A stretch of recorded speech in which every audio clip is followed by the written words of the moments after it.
Okay. Let's see if this works.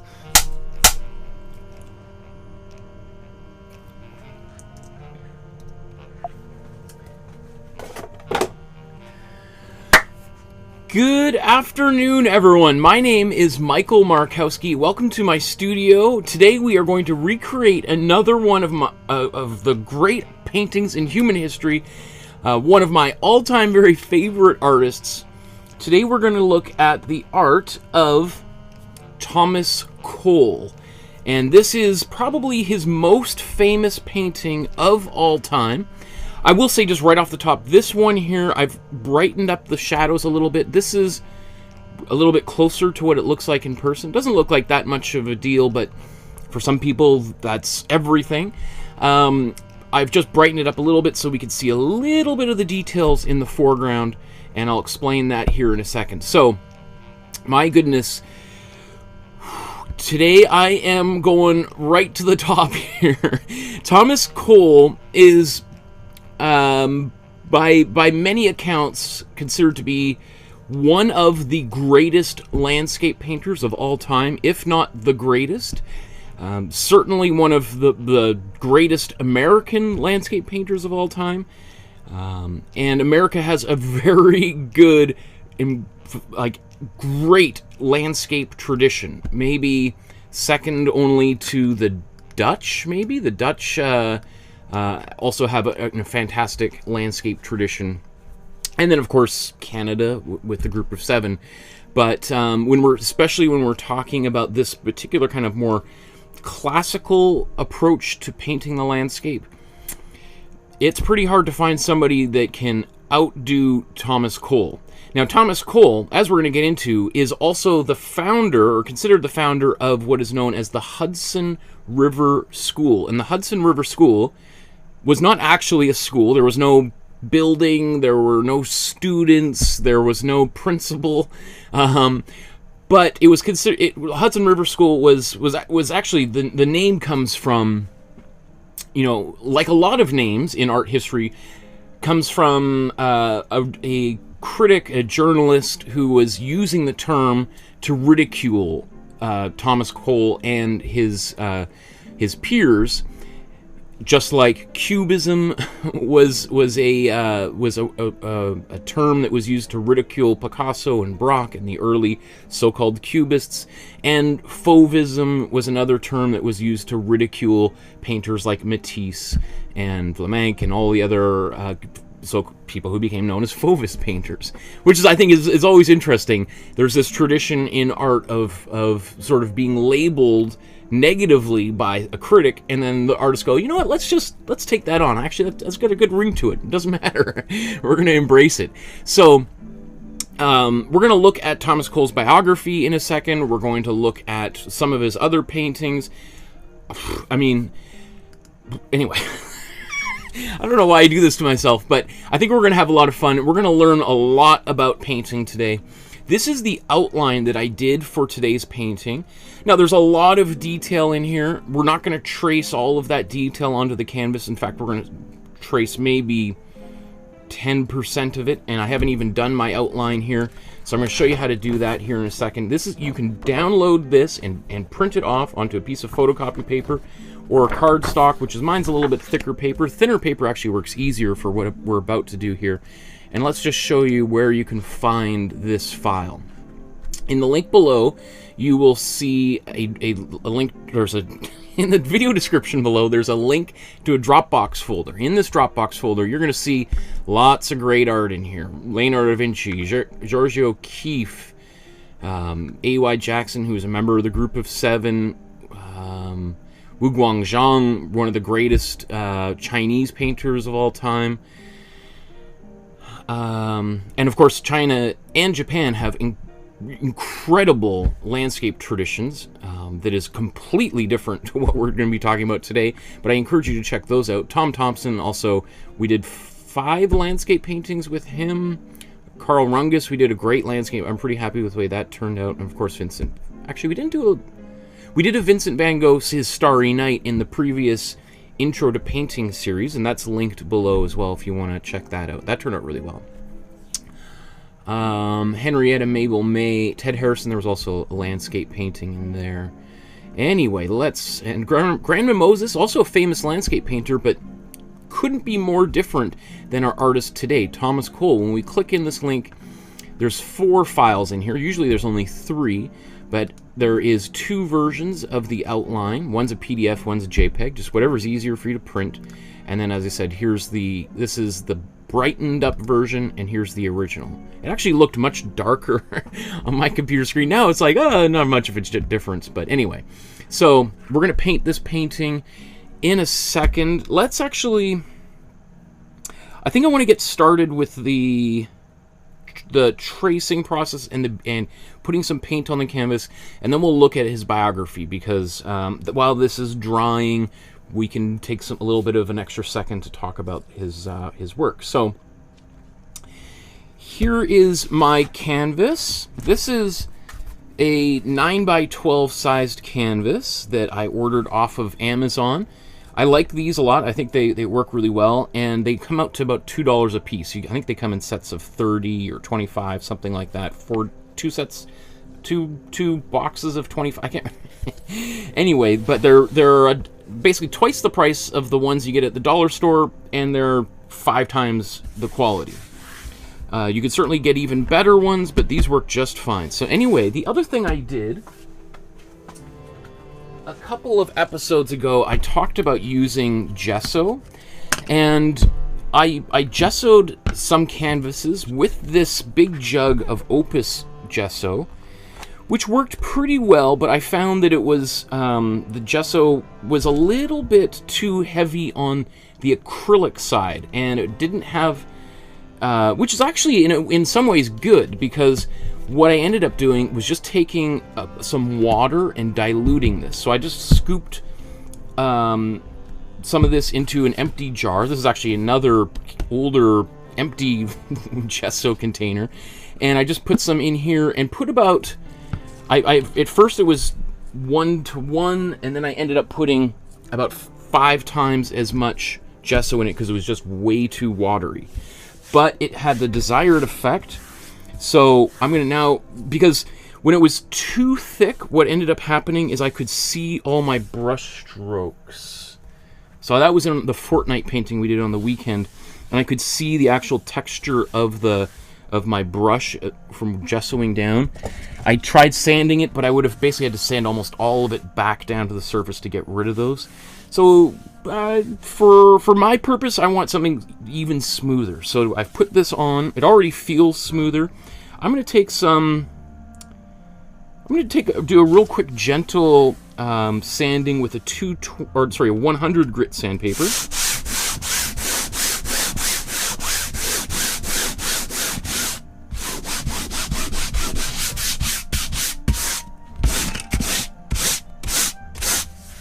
Wow, that's much better. And then just to give it a little quick finish, I'm going to use a 220 grit sandpaper.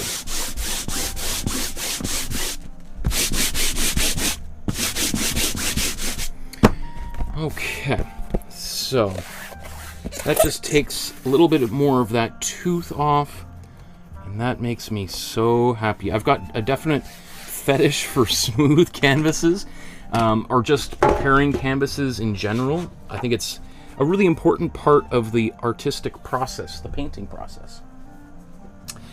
So I'm going to transfer this image using some carbon paper and some, so I'm going to tape this image down. Really, this is my horizon line. So if this is, that's what I want to be straight. But you can see it's kind of obviously hidden by clouds and the hillside. So I think it looks pretty good. So I'm just gonna put this on here. Basically, that looks like that is going to go right through the middle, which is a little bit unusual for an artist to put the horizon line directly in the middle of the painting. Most of the time, artists will put it a little bit higher or lower. But I'm not going to argue with Thomas Cole. He is basically, as far as I'm concerned, the undisputed master here. So if he did it, it kind of gives us all permission to do it ourselves. As I said, I'm using carbon paper. I just got this from the local dollar store, or one of those dollar and up stores. I think it was like $4 for 12 of these. And I've used this for 128 paintings today, and I still have a few that haven't even been touched. So as I say, I'm not going to basically, because I'm going to paint this whole cloudscape in again. So I'm just going to really quickly to get a basic idea of where some of these major clouds are going to be. And my horizon line. That's basically all I'm going to do for the clouds, the rain. Because I'm going to be putting some white and gray up in here, so this is going to disappear entirely. So putting in it most of those lines is just going to be a waste of time. For this tree, again, I'm just going to put in a basic form Have some branches.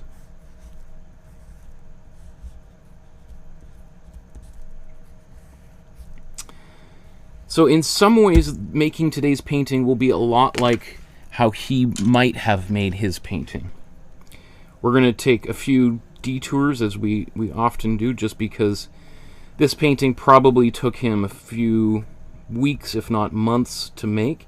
His painting is like far bigger than this. Basically, the original size of this painting is about the...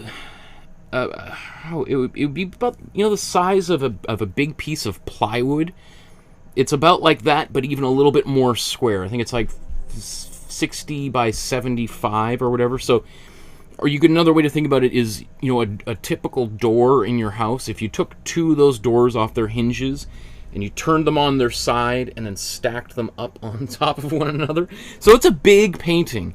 And these Hudson River School artists are known for creating these big paintings, monumental sized paintings that are full of detail.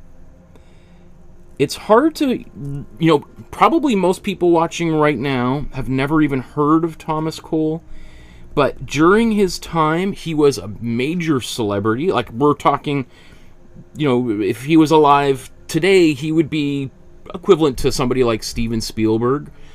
Because paintings like this were like blockbuster movies. There would be a premiere where people are showing up to the gallery in gowns and, you know, their finest Sunday school or Sunday, you know, church outfits.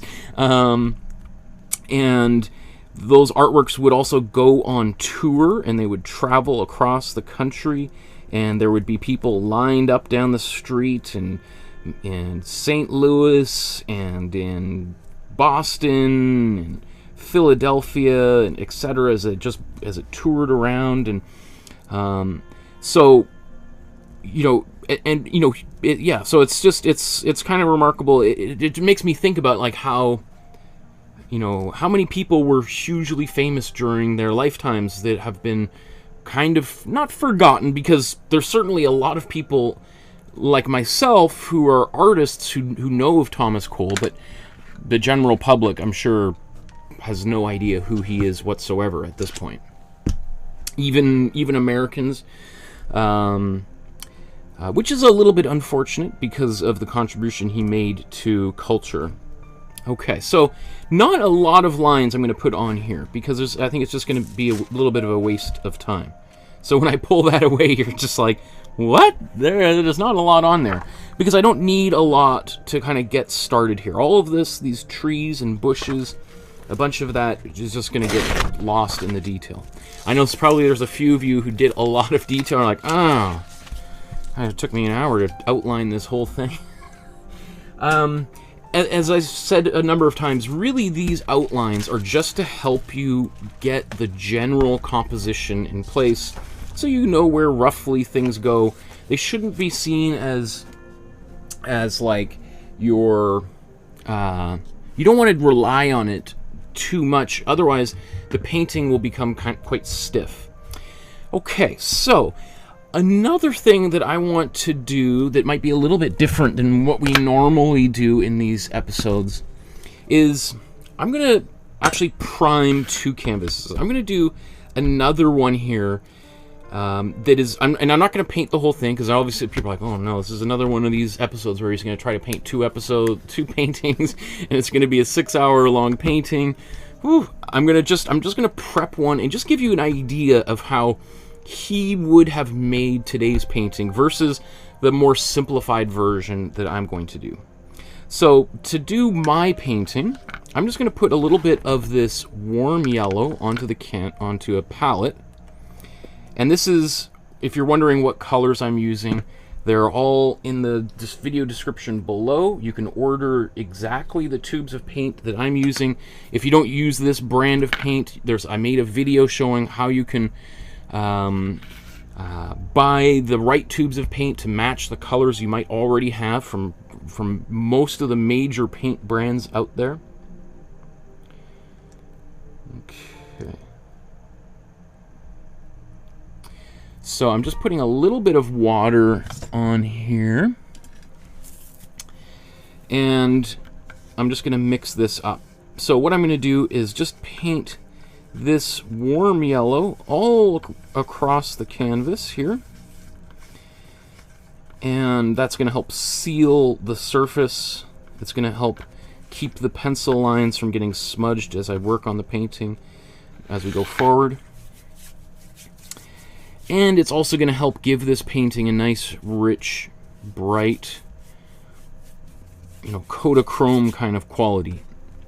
And the paintings of the Hudson River School, in almost every case, are like these glowing, beautiful.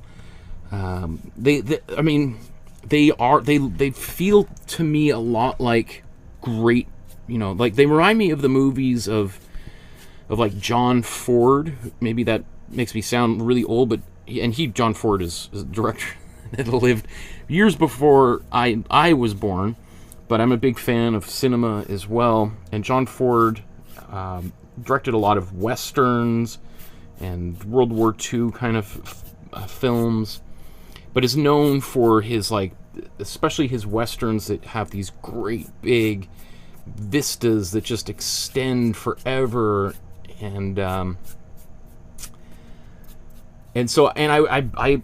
guarantee you that I'm sure he would have known about the Hudson River School, and I'm sure he would have thought to himself, like, I want to do something grand like that, but with a camera.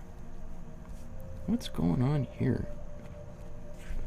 Something kind of funky up there. We'll try to get rid of that when we paint it. Put paint over top of it.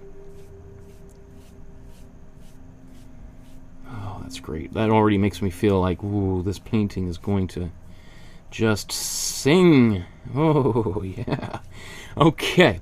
So, I'm going to put this aside. I'm going to let this dry for about 10 minutes, and it should be all done. If it's a little bit... If I put more paint on there, it was a little bit thicker, it might take a little bit longer for it to dry. It's maybe upwards of 20 minutes, half an hour. That's why I put a little bit of water in there just to thin it out so it dries a little bit faster. Wow, lots of comments in the chat. So I'll get to that, all of those things in the chat here in a moment. I just want to show you a little bit of a slightly modified, different way of going about this, which you could use for most of the paintings that we do together. So I'm going to take, oops, this is my cold yellow, or sort of cold red. I'm going to take a bit of warm red here. Actually, while I'm doing this, where's my palette? I'm just going to put some of this on both here. Been meaning to do this for a while. Okay, there's my warm red.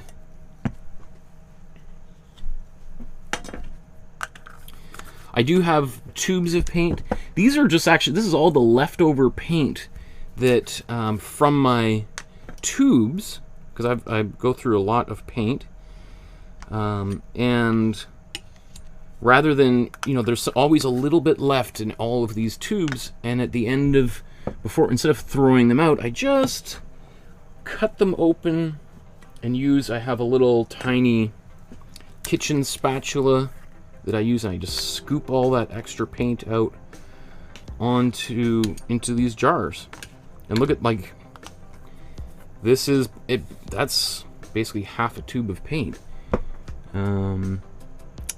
So where else are we gonna do? Let's get all these colors on here. You want to make sure your palette knife is clean before you dip it into the paint like this. Otherwise, you're going to get blue or green or whatever other color in here.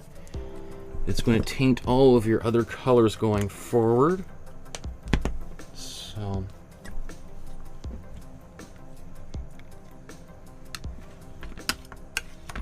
Oh, this makes me feel so happy to finally...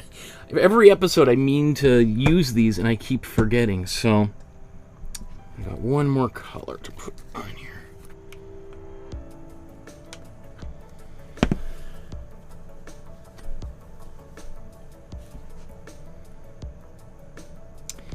I'm also interested, let me know in the description or in the chat how the audio sounds for today's episode. I'm particularly interested to know if it's synced up with my voice, with my mouth. I've spent the past year trying to solve this problem. Dozens of hours of my life trying to get that to work. To various different... Sometimes I get close, and then sometimes I'm much further away. So this is the brand of paint that I've just put down all over the canvas. I'm going to put some white on here. And... glazing fluid I think we'll use as well. I'm going to try to use those tubes, or those cups, bowls, for a while. Okay, so as promised, what I'm going to do is I'm going to mix a slightly different color for the background here.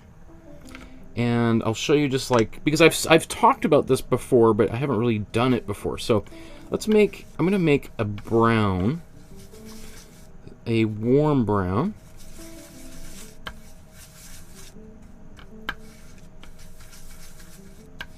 That's pretty good. A little bit on the red side. Let's get a bit more blue.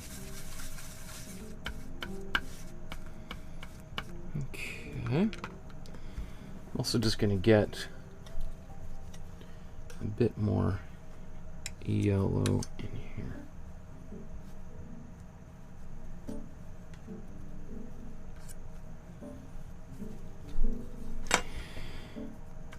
Okay.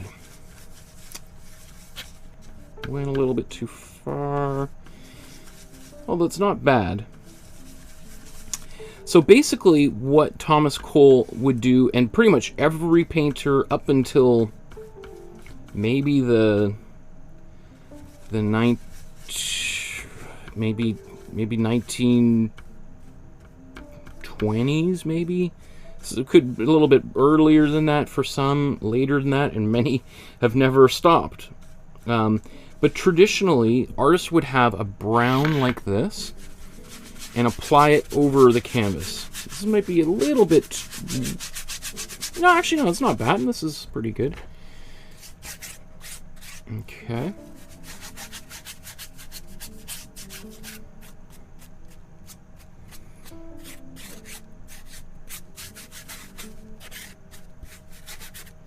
So whereas I've been putting that warm yellow over the canvas, this is the proper way to do it. You could see that there's the reason why I just use that warm yellow is we're going to get a very similar result that we can just literally squeeze paint right out of the tube and get started rather than mixing this brown to begin. So for really it's both, I mean it's both out of convenience that I do it, because I just want to get the painting started at the,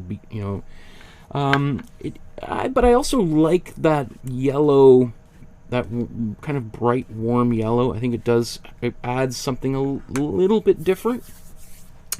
So anyway, this is what Thomas Cole's canvas would have looked like. Now, his canvas was gigantic, right? I mean, you can't stretch your arms wide enough and long enough to get to edge of this painting, which is a big part of those artworks, that you stand in front of it and then you kind of fall into the canvas. Like if you were to get pretty close to it, it sort of it fills up your peripheral vision, right?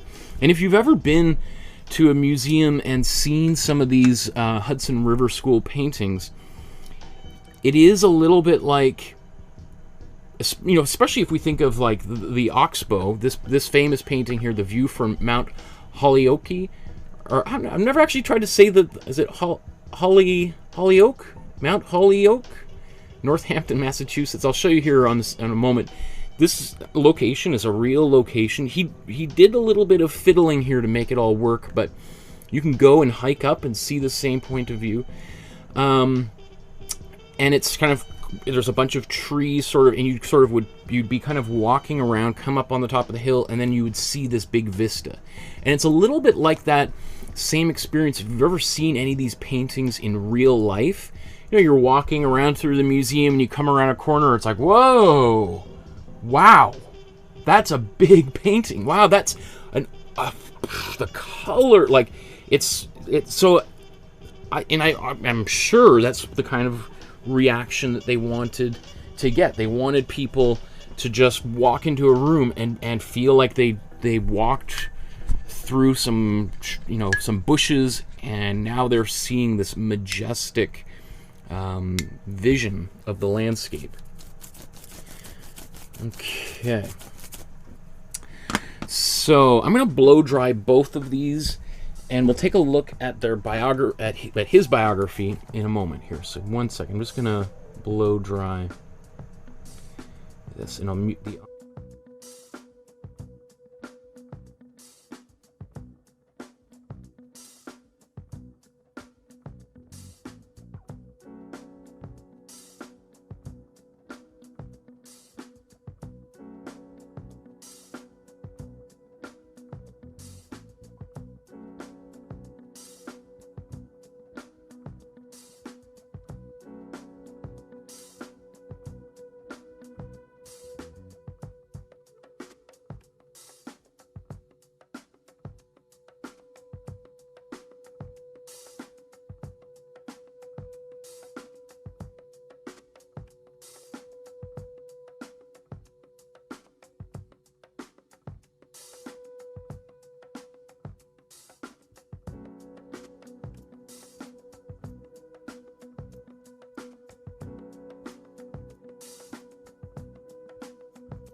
Okay, so these are ready to go. I want to just take a couple seconds just to look at his work. There's lots of questions in the chat here. First thing I see is Joshua. Great to see you, Joshua. Says, hi Markowsky, was this painting done on location? No, this painting, he did a bunch of sketches, probably in his sketchbook, and then probably did a few small oil sketches like artists like Tom Thompson would have done about 80 years later, which is not uncommon. You know, artists were painting outside, but they would do very, very small paintings, and it probably was a watercolor. I bet you he probably wasn't an oil painting. I bet he was a watercolor, because oil paintings in tubes would have been around this time when they were invented. Anyway, and Maria is here. Hi, Maria. Lucky me, I just got here. Dawn is having the best pho in Calgary. Maria says, I think I will prepare the canvas first, then I will kind of highlight the tree and lake and work from there. Thoughts?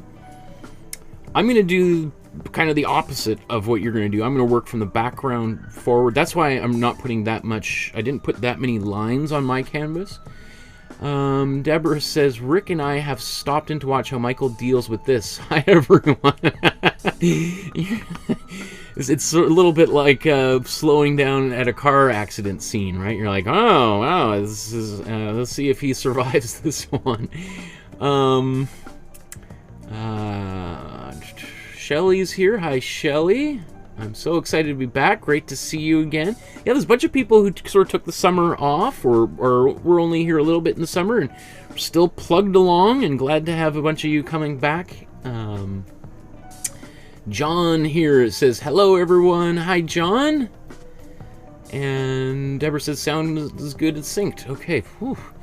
Man, if I have solved that problem, it will be a miracle. Joshua says, I've seen Frederick Edwin Church's painting The Iceberg while I was in the Dallas Museum of Art. For some reason, when I was observing, I felt the room being 10 degrees colder since the painting was that big. So I'm thinking painting my version of that iceberg. Also, the painting was gorgeous, forgot to mention it. Pretty much everything in the Dallas Museum of Art was beautiful.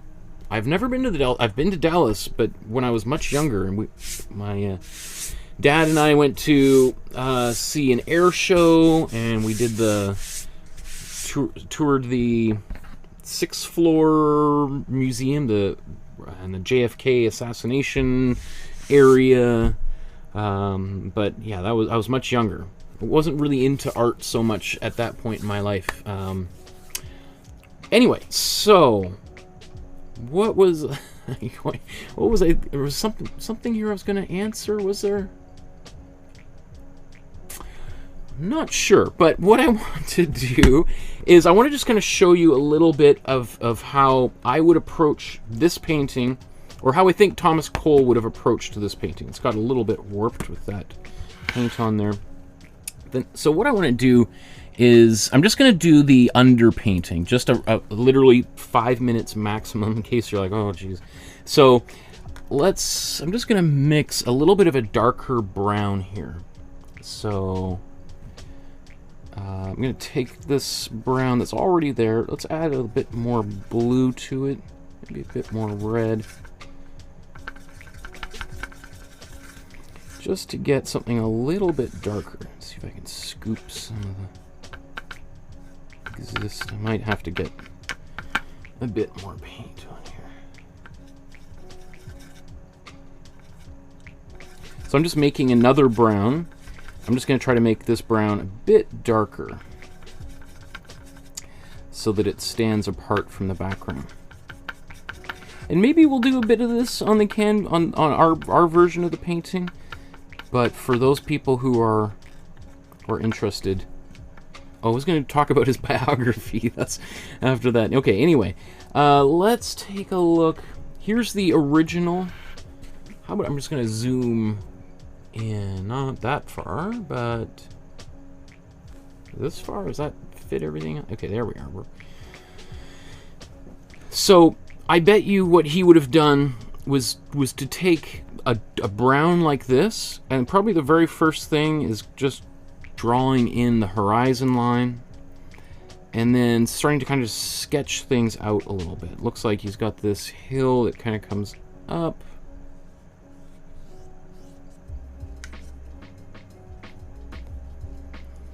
And these clouds. Now I think there's obviously a little hill back here. And then the Oxbow itself.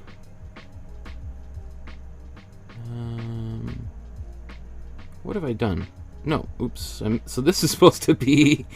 Okay. So let's move this down here. This is where that hill is, and the Oxbow would have been down here. So I'll just kind of paint this in a little bit so people can see now that I got it so messy.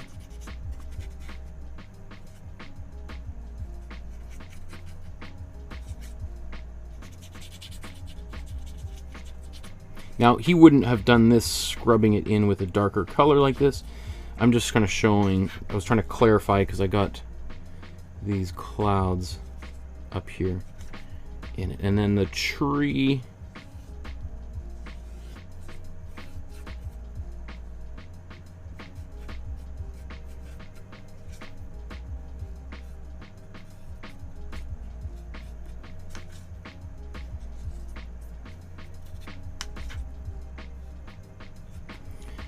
Right, so here's again the Oxbow itself. Here's that hill in the background. Here's this foreground form here, and that's how the painting would be done. And this is probably about how most landscape artists would work. Would start with this kind of a warm brown background, take a little bit of a darker brown, and then quickly sketch in the composition. Right, versus ours, obviously, we've done something much different with, using this yellow. So we're going to get probably a bit brighter colors, which I love personally. I love really bright colors. And our composition should be much closer to his original one because we've literally just traced it out from the template that I provided here. Okay. I hope that one of the reason why I'm showing this today of all days, because you would definitely have done this for portraiture. You would use this same method for virtually any painting that was done from the 1500s until the late 1800s. And as I say, there's many artists that do this same thing today. There's a lot more artists in this current generation who just paint directly onto a white canvas. We've talked about this many times. You can do it. It's just, I think there's a reason why artists were doing this for 500 years. You get a really beautiful underpainting, and it ultimately is going to save you time, right? I mean, not only does it create, I think, a better painting, but it ultimately saves you time because often artists would use this brown. Let's say if you're painting someone's face, well, you've already got this kind of mid-tone in here, and then you can sort of brighten and darken things from there. So you've already got sort of one layer of the painting covered before you've even started mixing any other paint, right? So anyway, let's for this version, I'm not going to apply paint like that. We'll do a little bit of a different method that I think is going to yield some pretty good results here. But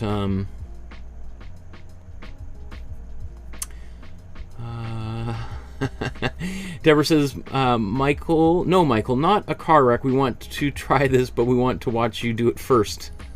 Okay. Marie says, I meant not drawing the whole thing, just the river and trees, to try to paint the rest with those two as reference. Paint the rest, those two as reference. Yep, like that. Thanks.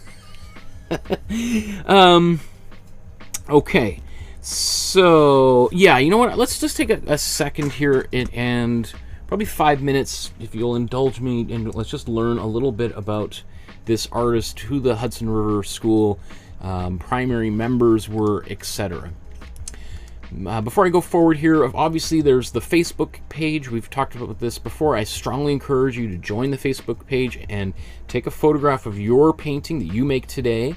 Whether it's Thomas Cole's Oxbow or it's another painting you're working on based on one of our previous lessons, or something out of your own imagination. I would love to see what you're working on. And once a month I go through everything on the Facebook and I pull them off and we look at them and we talk about them, we celebrate them, and I give you some constructive feedback to help make them even better. So, and there's a link to the, I think it's the very first thing in the description below if you want to join that group. So, Thomas Cole, born 1801 and died in 1848, so lived a very short, brief, but incredibly influential short life.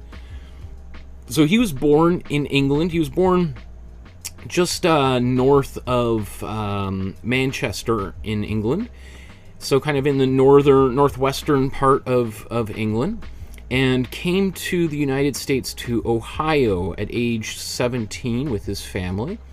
And he, then moved to New York, and he lived in, not New York City, but the Catskills, which is, outside of Manhattan, and a little bit more of a scenic area, right? So he's sort of lived most of his life, especially when he got to the United States, in these very scenic, more rural areas of the country. So he would have been exposed to, at the time, which were like these absolutely gorgeous landscapes, and he was surrounded by this type of imagery, and he would go for hikes, he would canoe and all this kind of stuff, and so he I think really was very inspired by this, especially if you think of like Manchester, Liverpool are pretty industrial towns or cities in England, even back then, or even especially back then, you know, big shipbuilding towns. And to leave Liverpool, or you probably sailed from Liverpool to the United States, you know, you would be leaving what was like the engine of England and coming to America and just seeing these big open spaces. You could breathe the clean air, and I think that was just, for a young artist, would have just blown his mind. Anyway, he... what do I want to say here?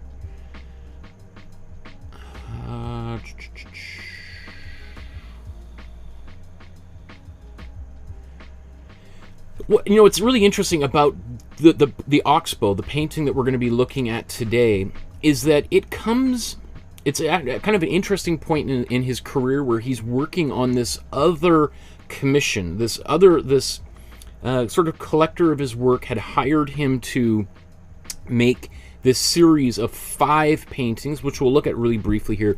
And so he was working on these 5 big paintings, and while he was working on it, there's usually, at the time, there were these big annual exhibitions at various sort of like academies, and he was thinking of submitting one of those 5 paintings that he was working on. He was quite proud of them, and they're famous in and of themselves. But the guy he was making them for was like, you know, I'd really prefer if you don't put that painting in the exhibition, because I'm kind of hoping to have a big premiere of all 5 of them together, and you'd kind of, you know, if you show one of these paintings, which I think is probably the best one of the series now, it's going to be kind of a bit of a bummer. People will already have seen that one. So it would be great if you could make another one instead. And, you know, Thomas Cole's like, oh man, like, really? The exhibition's like 4 months away, roughly. I don't know the exact time, but, you know, it's coming up. And he's like, oh man, you know, it's not like I can just crank. But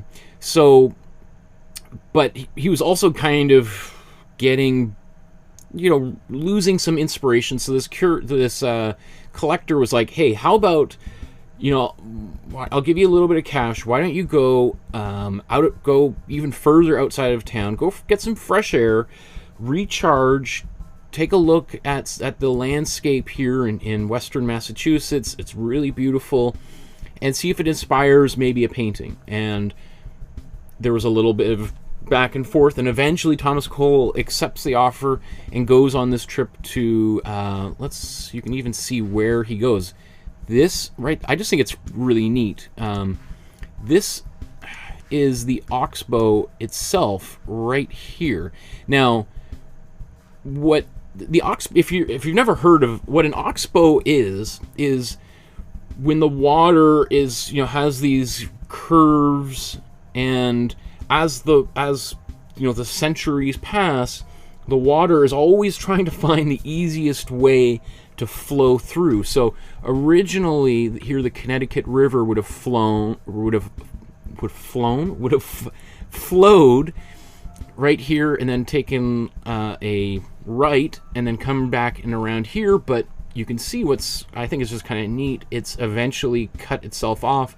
This is now a small lake here, and you can roughly where he would have sketched this painting. And I've tried to kind of find a view here on Google Maps to show you, but it would have been right on the top here of Mount Holyoke, right? So I think this view, we want to look a little bit further to the left here. But you can go climb up top there. There's one of the trails in here is named after Thomas Cole. So obviously he basically made this area famous. If I look this up, the Oxbow, essentially, if you look up that online, you'll see Thomas Cole's painting there. I just thought this was kind of interesting. Totally random here, but the Eric Carle Museum of picture book art is just right down the street.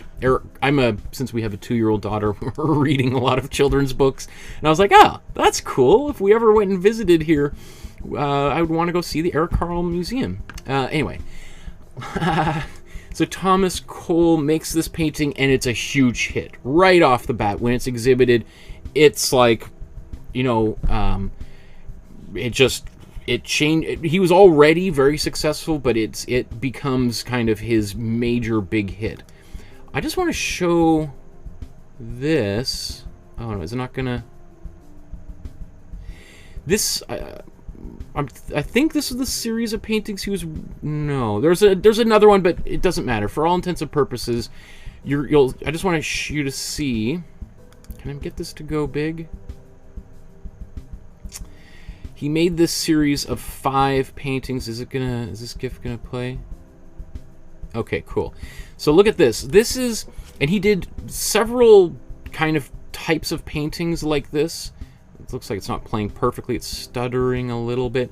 But essentially, this is the same view painted 5 different times, intended to show the rise and fall of an empire. So I think this is painting 1, where we see the pristine, untouched, and then now here it's sort of like an Eden. We see a few people in around. Now here's the empire, and here's, again, you can see the same little hill over top. Here's the empire collapsing into flames and fire, and then here's the ruins of the empire, and then return to north. So it's this cycle, literally, you know, this anyway, I thought that's cool. He did several different versions of this. Awesome painting. And as I was looking at that, I was thinking, you know, there's just so much there that a contemporary artist could continue to do. Anyway, let's move on to the painting itself. Oh my goodness. Okay. So how are we going to proceed here? Let's move this out of the way.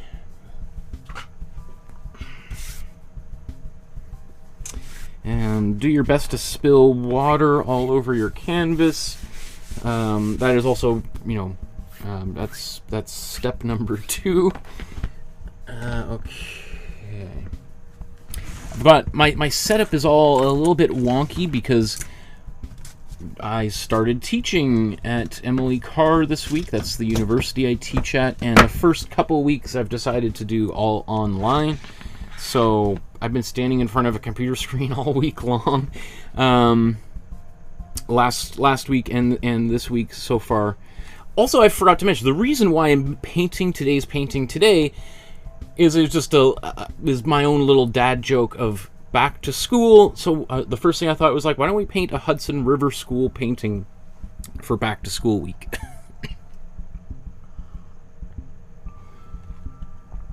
Oh my goodness, sorry. So, how are we going to paint one of the greatest landscape paintings ever made? Let's take a look at the original here. So the first thing I'm going to do is I'm going to work my way from the background to the foreground. A few things that you'll hear me talking about today a lot is we're going to be talking about the importance of warm and cool colors and using those oppositions to get lots of depth in our painting. We're also going to be talking about subtle uses of white, of tinting your color. When we add white to a color, we tint the color. And basically, the Hudson River School were the masters of tinting, because really, to get this amazing depth in the painting, what you're doing is just very subtle, nuanced changes of tints of various different hues, right? So, and as we go from the deep background here, moving forward, there's just slightly less and less and less white until we get to the foreground, where we have the colors at full saturation. So, I mean, if you see some of these paintings in person, especially now that if you've been painting with me for a while, you will just be like, wow, that is basically the, if you were to look at it on your palette with the colors, you just have white that is just slightly different.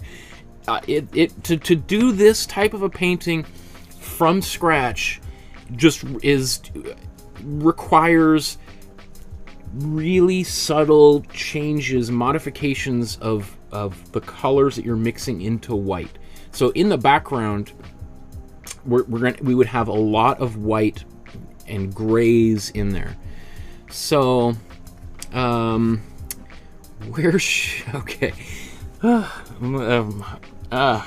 Okay, we'll do this. Sometimes I think to myself, you don't have to be doing this. We could just paint all of the easiest paintings possible, which actually in January I'm gonna start kind of the series over either on a Tuesday or a Thursday. We're gonna do the whole Intro to Painting series over again. We'll be using different paintings, maybe one or two of the ones from the first series over, but I've learned a lot about, all of these are the first time I'm painting them. But anyway, we'll do lots of simple paintings, and then on Thursdays I'm going to do the most expensive paintings ever. So we're going to go from hard and easy Tuesdays and Thursdays. Anyway, let's mix a very cold blue that is really a white with a little bit of cold blue in it that we're going to put in the background here. So let's get this view. This brush not bad. So let's get some white on the brush here.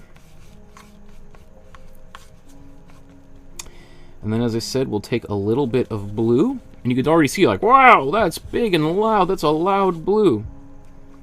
So, and I'm gonna get a lot more white on here.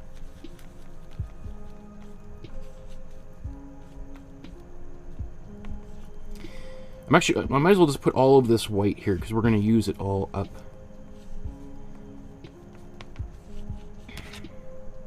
How much do I need? I think I'm going to put even more on here. That way I can just modify as we go forward.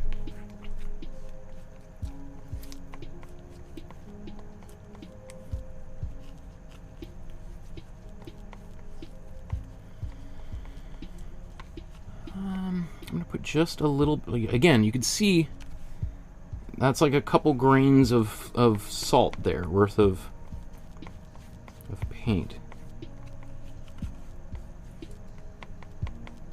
Okay. So I'm going to take this and paint it. I'm actually going to go just a little bit further into where these clouds are.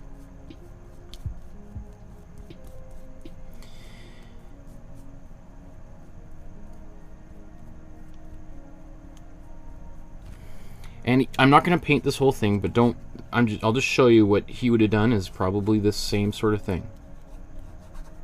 I'm going to try to spend about 5 minutes or less on this entire painting, but just to give you an idea. Right? So you can see already the difference between these two colors in the background here. Let me just paint that. Now we'll probably put a second. Maybe we'll see if this. Well, I don't know. We'll see if I want to put another coat of bluish sky back there. Okay. So next, I'm just looking at the original here. Let's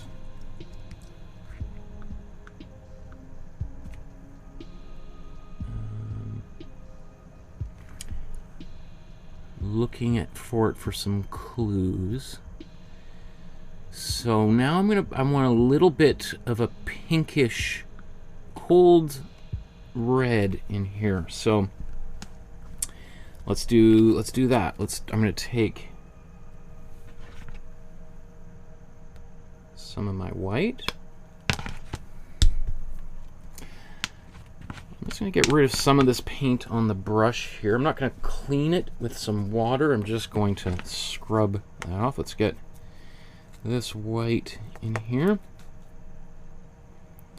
And just a little... Oh, that was a little much. You can see, like... I mean, I'm telling you, the level of subtlety in this painting, in the background, is remarkable. So that's...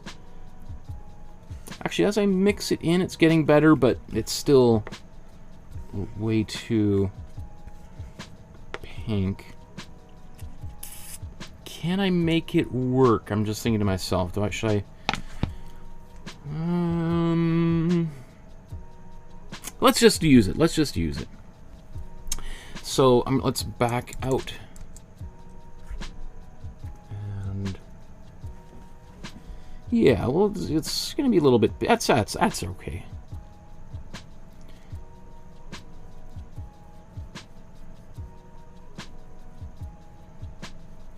So I'm putting a bit of this pink into the clouds because it's going to give the clouds, like as the light is bouncing around in the clouds, it's coloring the clouds.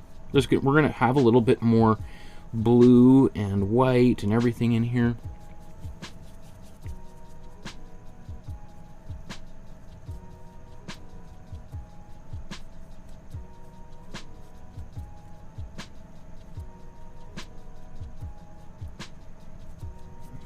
Okay. And then we're going to get more gray as we go here.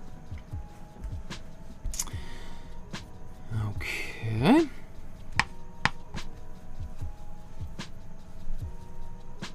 Oh, and I'll just for the sake while I'm doing this, let's take this.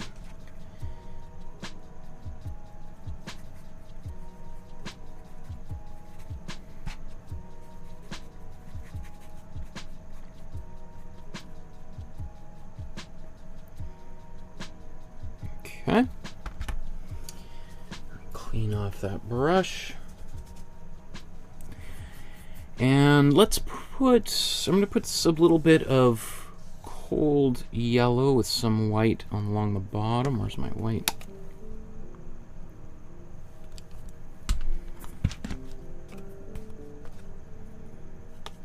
Okay.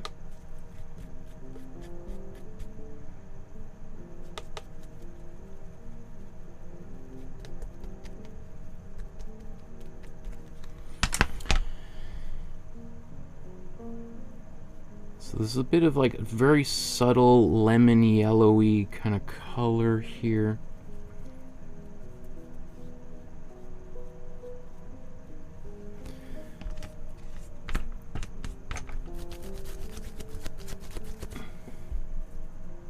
Just gonna try to blend it quickly into that. All right, so this is a little bit. It might. You know, I didn't wash my brush. Well, it's a little bit on the bluer side of things, so maybe... Yeah, I will wash this brush.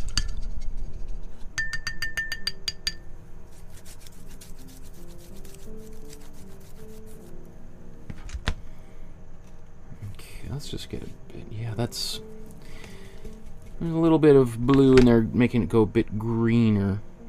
So let's just put this cool yellow. It's interesting how it's...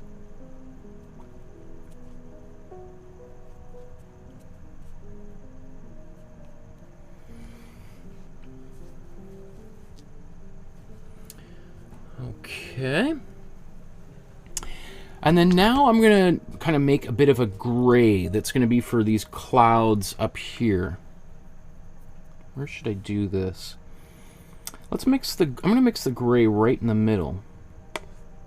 So I'm going to take some cool blue and warm red, and let's blend this together. And now we've got a kind of a neutral purple, since they're going right across the neutral. In fact, let's mix some more, because we're going to use lots of gray in this painting. So it's purple right now. Let's take some cool yellow and mix this together.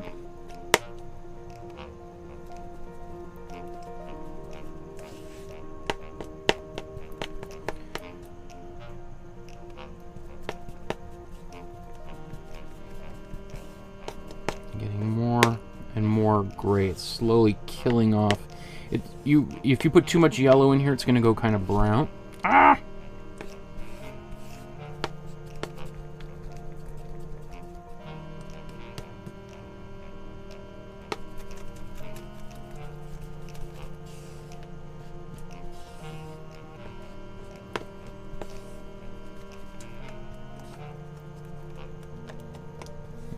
Okay.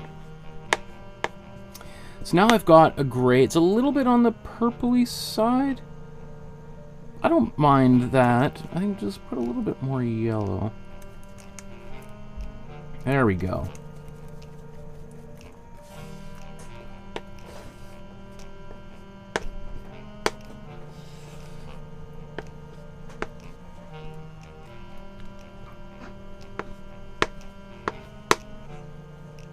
Oh, it's okay, love. No. Thanks, love. My wife just being a darling, bringing me a little snack here. No rest for the wicked, though. So, okay, so I've got this gray, and I can use this to do all sorts of things. I'm gonna put it here in the background, not quite as dark because I don't want to go super dark. So let's add a bit of white to this color. Yeah, I accidentally just dropped it there. I'm like, oh, and the universe is saying this is a good place to put some gray. So let's put the gray right here. So the other thing, as you know, like, so right now this is a perfect gray, but it's actually almost too perfect for my use. Not to brag, but I would actually, I want my grays to not be totally neutral. I want my gray to have a little bit more color, personally. So I'm actually going to, after doing all that work to get it to a perfect gray, I'm going to put a bit of cold blue into it just to kind of give it a bit more color again. Let's get a bit more of the darker gray. Also, because we've got the blue sky and we want it to, you know, the clouds are in the sky, so we want some of that blue to be coming through. So let's just now put this up here. You know, I bet you the way that he would have done this is actually painted this whole sky that same cool blue across here. You know, if I just put this in here real quick.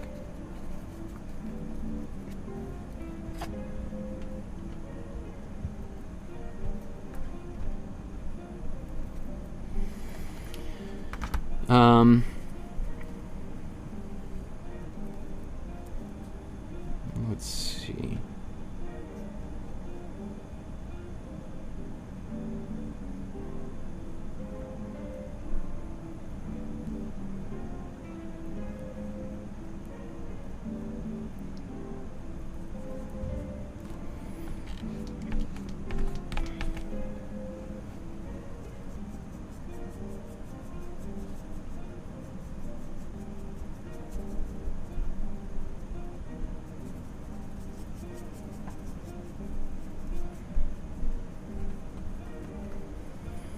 So with oil paint, this is really easy to do.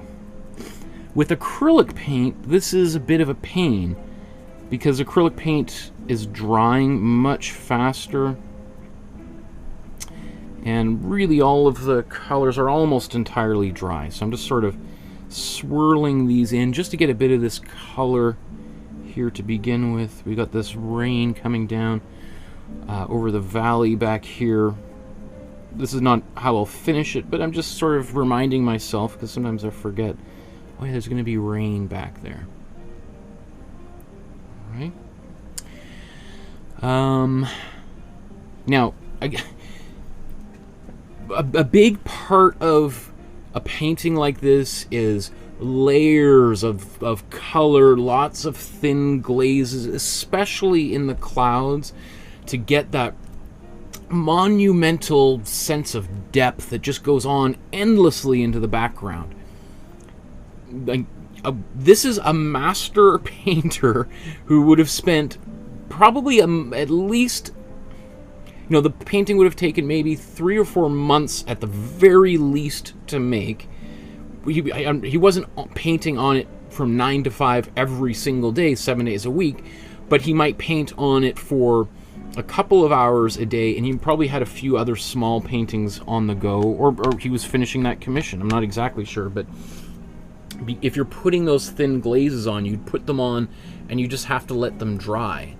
And depending on what kind of mixture you're using, it could take a couple of days at the very least for that that glaze to dry. So again, I'm like, you know, trying to, in my own small way, meet this giant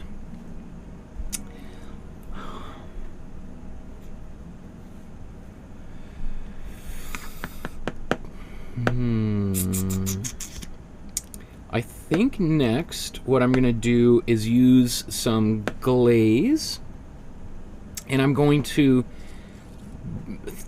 mix some. Yeah, let's do that.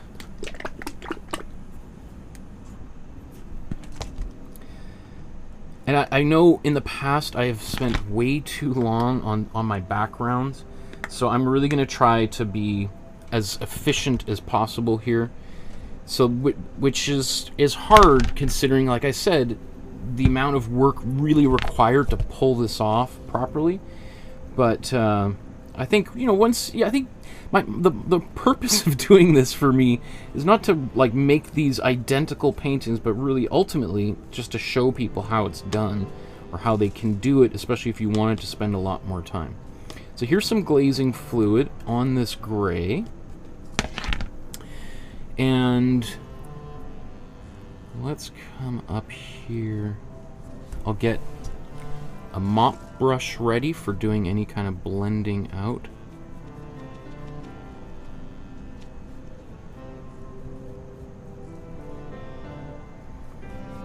Let's just carry that over.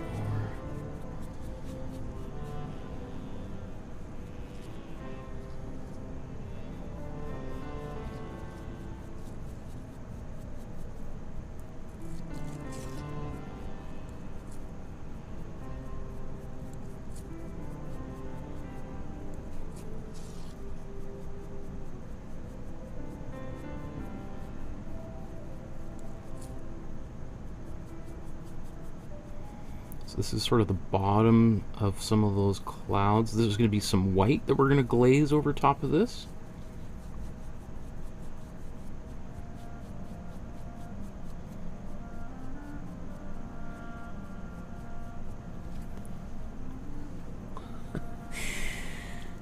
Oh, Michael. Okay. That's pretty good for right now. For like 10 minutes of work so far. Just soften things out just a little bit.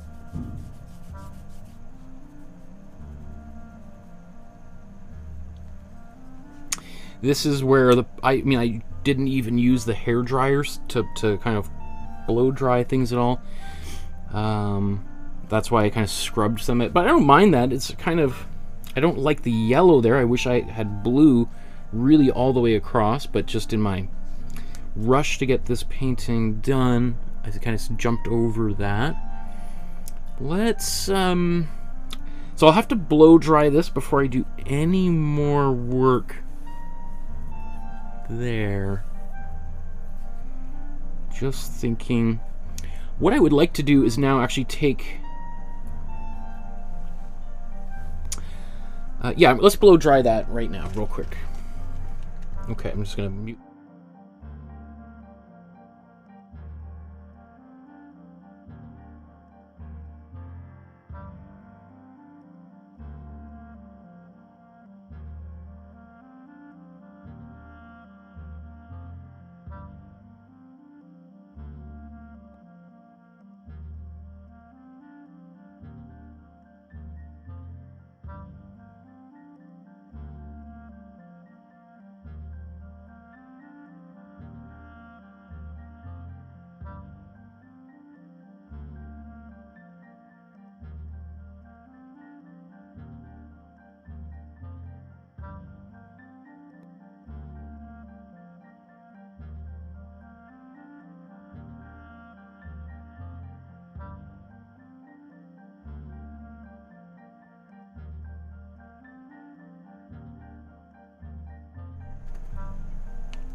just kind of just bring this same color over here briefly. Right, so right now they look pretty. Again, that's it's a little bit darker up here than mine, but you can see that it's not radically different. That's why I've settled with this. I did do, I think, a few where I was mixing this warm brown on the canvas for a while, and then I was like, you know what, this is a beginner's painting class. I don't think most people who are watching me right now care about this level of difference. But I'll just keep on touching that up as we go through here. So what I want to do, I'm going to take a bit of this color. Like, and remember how I added a little bit of blue in here? Let's do the same thing, add a bit of this pink into the cloud. Whoa, it's a little much. It's the subtlety that makes these paintings so gorgeous. That is all right. Well, let's see. If we glaze with it, maybe we can get rid of some of that intensity. So I'm just gonna wipe off that excess paint. It's gonna be a little pink, not so much, but I just want to also yeah, that's a little much. This is a little much. So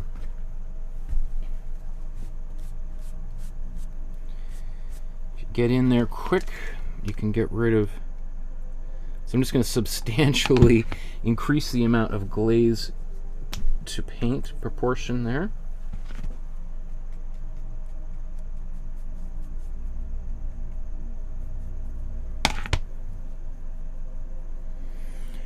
I'm actually just going to bring this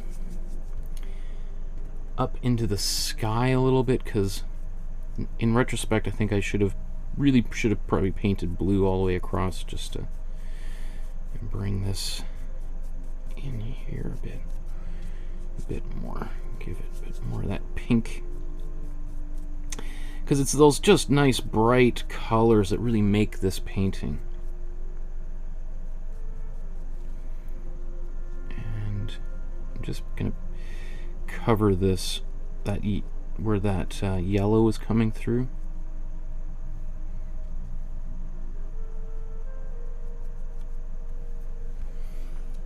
Fix that for a moment.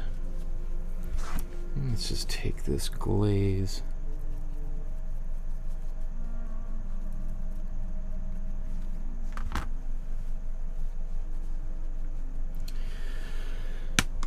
Okay.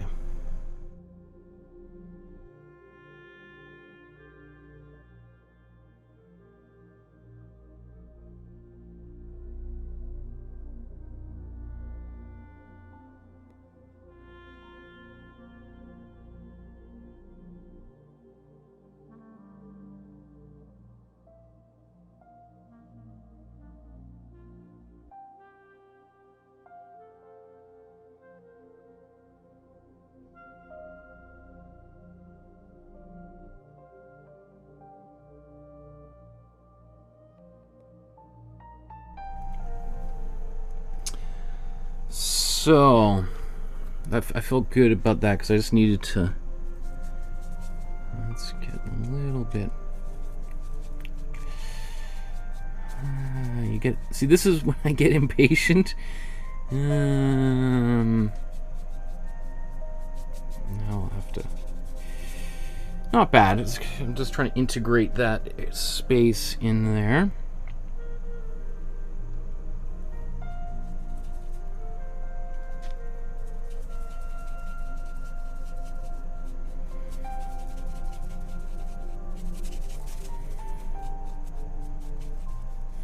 But it gives you an idea of, like, if you were to sort of make a so-called mistake, just a little bit of white and maybe a color you're already using, put it in there and just blow dry, blend it out, and then you can return it to normal. Okay, so I'm going to blow dry this again real quick.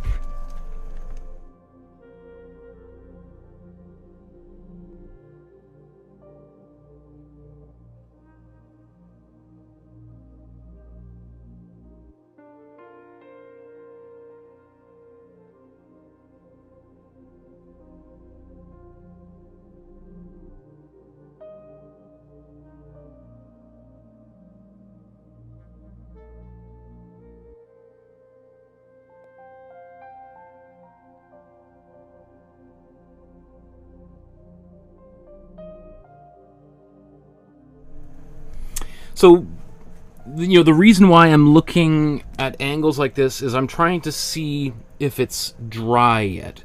And that's another reason why I really prefer using the satin glaze for my paintings as opposed to the gloss glaze, is because, especially with glaze, if it's glossy, you don't know if it's dry or if it's just the glossy paint, right? So I want to be able, especially when I'm painting in a bit of a against the clock like this, I want to be able to know if something's dry. Otherwise, you've seen what happens when the glaze is almost dry. I mean, that's literally what happened when I painted this area. Is I scrubbed that paint off as I'm trying to apply more paint, and that just drives me crazy.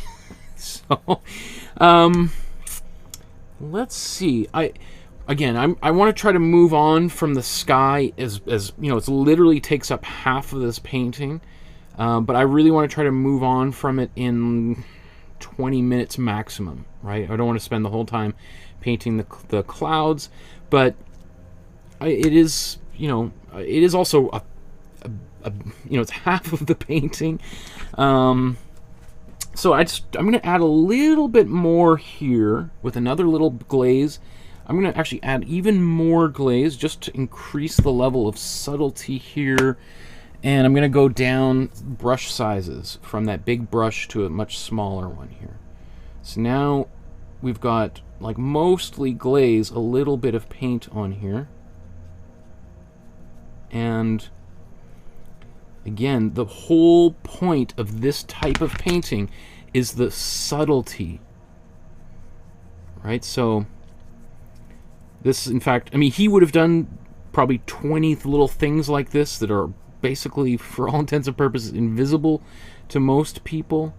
I just added even a little bit more color in here just to get these little wisps up in the sky, but I don't think it's not really showing up on camera much at all. So as I'm going here, you can kind of see at the top of the screen there, I'm just adding a little bit more pigment into the glaze in an effort to build up a little bit more darkness here. Now it's so subtle that and you know, I can see it's having some effect here, but very, very little.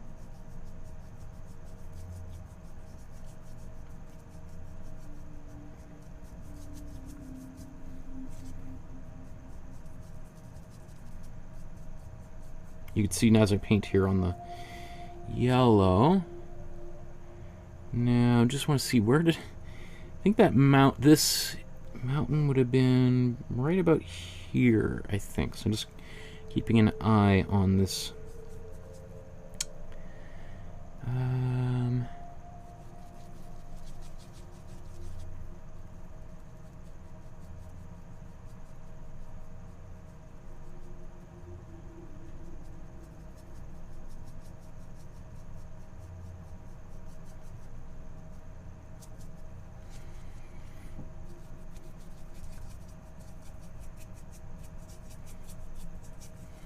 So now, even though this is going to be dark, there's going to be some highlights in this more solid part of the cloud. So I'm just putting a bit of this in here.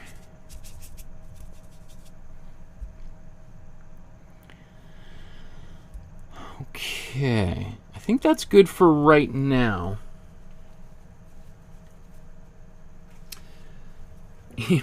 We're basically simulating, that would be 2 weeks worth of work that Thomas Cole put into the painting that we've compressed into about 45 minutes. Okay, so now what I'm going to do is I'm going to go the opposite way. I'm going to do some glazing with some white to get some of the highlights on these clouds. So this here, we had this. I'm going to take a little bit of that blue. Maybe let's come all the way to the opposite side here. So I'm taking some white. This is always a little bit tricky to do, is to glaze with white, because how much white is actually on your paintbrush when the glaze itself is white. So the way that I do that is I just make sure I got lots of glaze itself on my brush. This is primarily glaze right now, maybe totally transparent. And then get a bit of paint in here. Mix this together.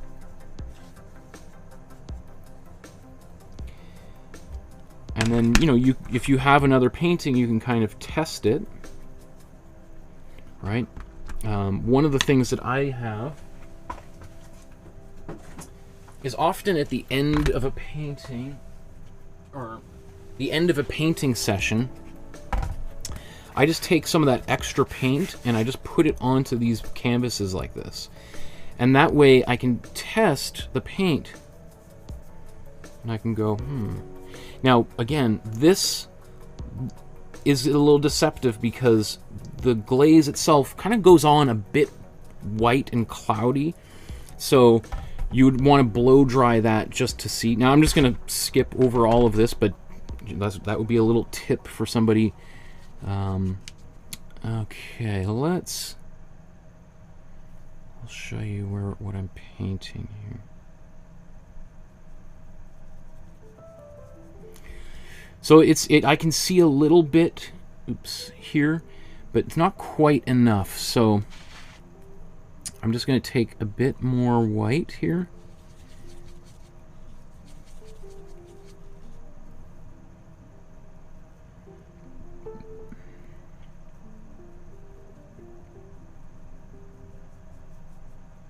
It's having some effect. It's very, very subtle, which is kind of what I want and what Thomas Cole would have wanted. That's the way that he worked.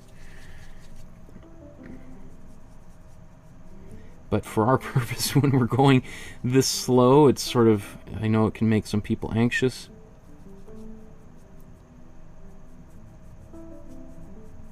Now, I'm not going to be able to get the amount of depth in this cloud that he did.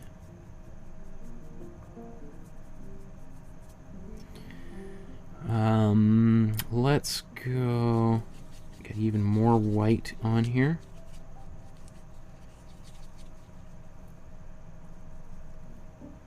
Actually, just before I do that, I'm just gonna see, you can see how much white is on here. When I go here, when you go like, oh, it doesn't look like anything, right?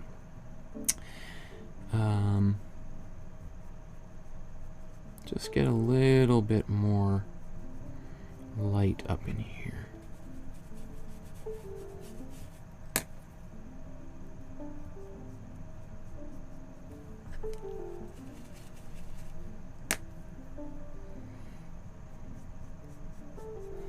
So the purpose of this too is just so that we don't want this to be one big, huge, solid mass of like a brick flying around in the sky. We want it to still look like clouds, right? So we want to have a few places where there's just a little bit more light bouncing around off here. I think I'll go a little bit darker there as we go, but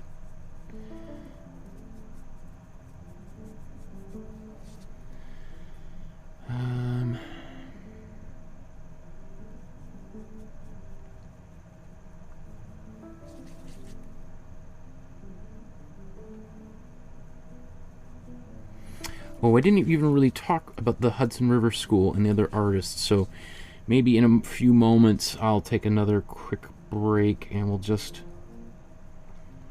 kind of talk a little bit about some of those other...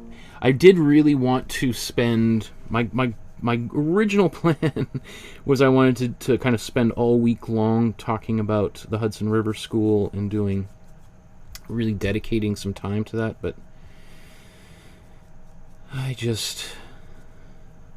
there's so many artists that I want to cover. Okay, so actually you can see how we're slowly building more depth here. I actually probably should have done a little bit more of this white prior to going all gray, but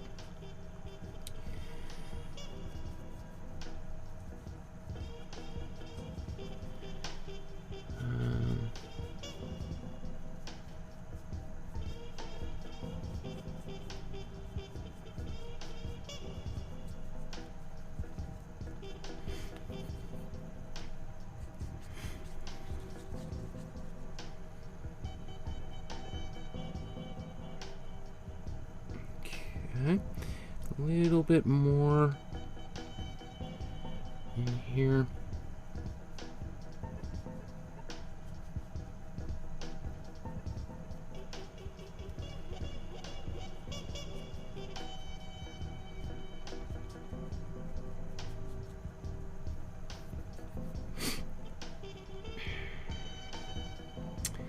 Let's keep on going, adding more and more white.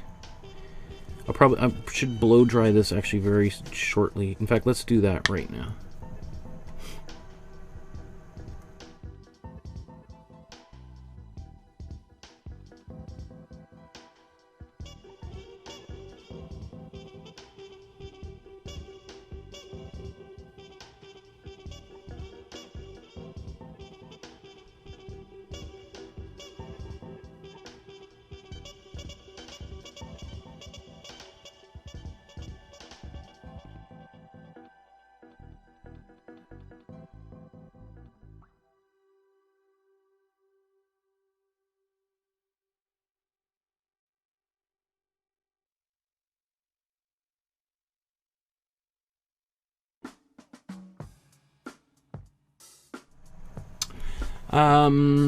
Marie says, I watched your first class. I wish I had studied art.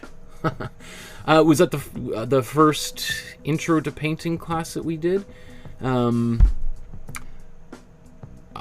mean, one of the reasons I wanted to do them again is I feel like they weren't as good, especially as we've done more of them. I feel like they've gotten better and better, even just like the technology and all that kind of stuff. But I appreciate you saying that. I think I'm not. Is that what you're talking about? Joshua says, can you tell me what Thomas Cole would do using oil paints in this layer? I think it would have been basically the same approach with oil paints as with the acrylics as I'm doing here. It just would be a lot easier to be blending this together, right? So he would be just using paint and what's it called? Like what I use is Gamsol. Oh, I got canvases drying all over. I was gonna go get some materials, but I just was like, oh, I got all these wet paint canvases on the floor because I gessoed a whole bunch of paintings this afternoon. So that part of this, unless I want to step on my paintings like I did last class. Okay. Yeah, Gamsol is or linseed oil. You know, I said here I was going to spend 20 more minutes on these clouds, so I think I will stop here, even though I haven't even gotten the. I mean, look at how beautiful those clouds are back there. I'm just looking at. We're already at an hour and a half into this episode. Should I do that? If I take some more white, just sort of on its own, and let's just build this up a bit. Let's just take pure white out of the tube here.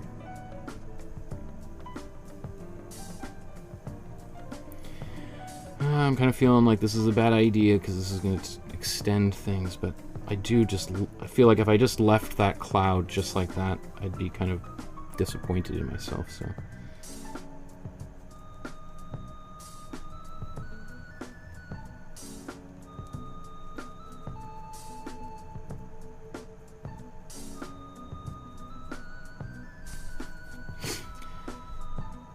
okay, so that's pure white, right? Again, shows you how subtle this is, right? That's pure white on the blue. There's really very little medium in there. Let's go to our blue, cold blue with some.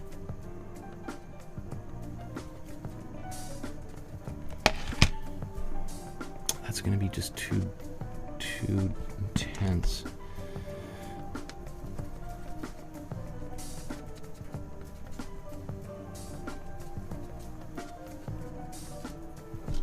Glazing fluid here.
I got paint on my nose, haven't I? Just keep scratching my nose for some reason. Just we could do more little pops of white, but I think that will come shortly. I think that's for now. Yeah, let's move on from the sky. Even though, really, this kind of technique, you'd really want to finish this as much as possible.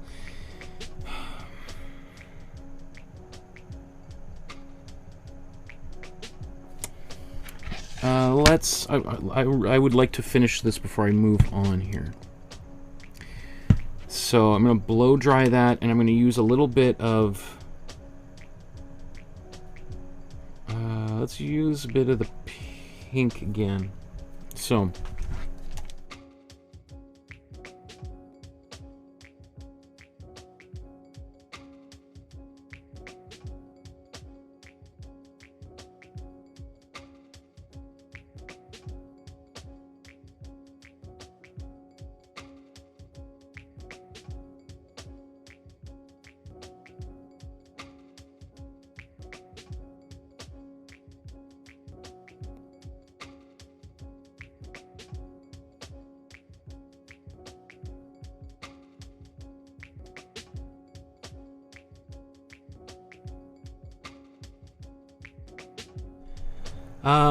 Jazz in the chat says, good evening. Hey Markowsky, I follow a BC landscape artist named David Langevin. I don't know if you know him. It sounds vaguely familiar.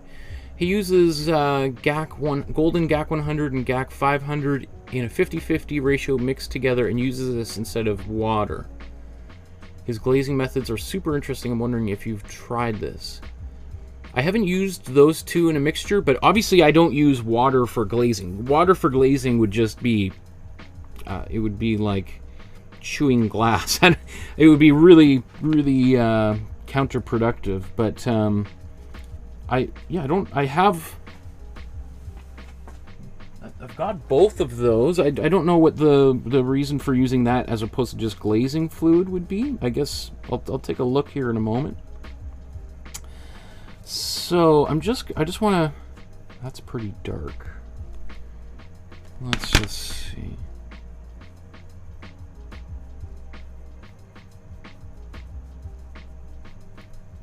Just want to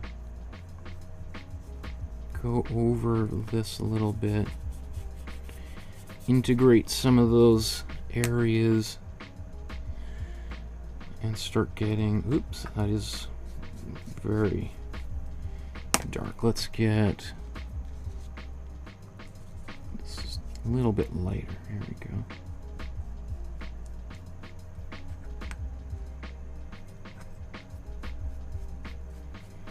This is the rain coming down.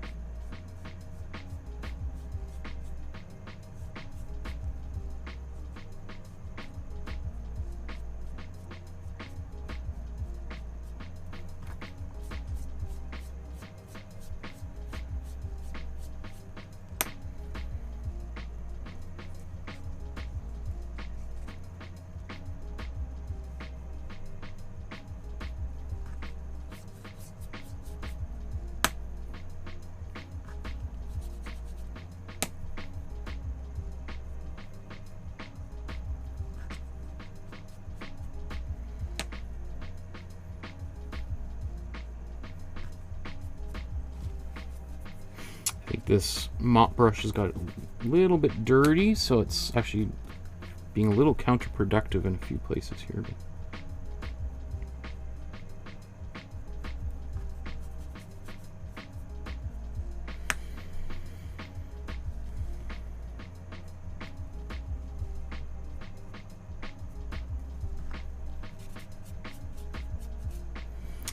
Okay, and so now what I'm going to do is I'm just going to darken this a little bit more. Let's go the dark blue here. Let's get a bit more of the darker color on here, and then glaze with that.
Glaze.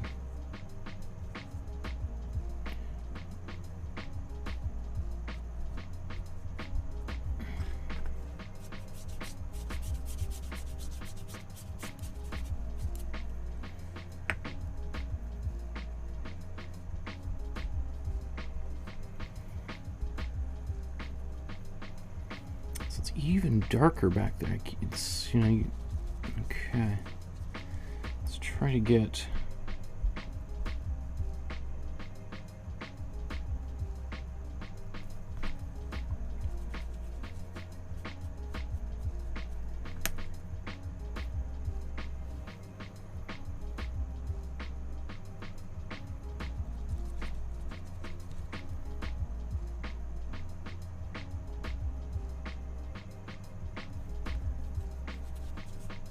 So put a bit of cold blue in there.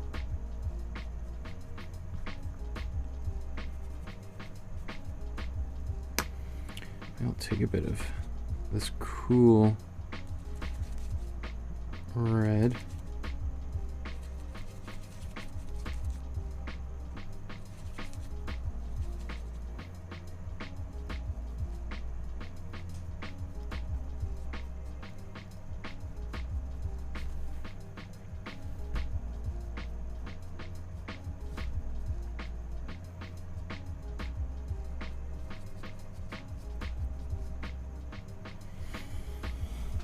Okay, I think there's only so much.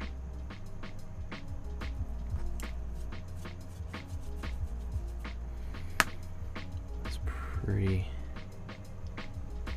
intense, those lines, aren't they?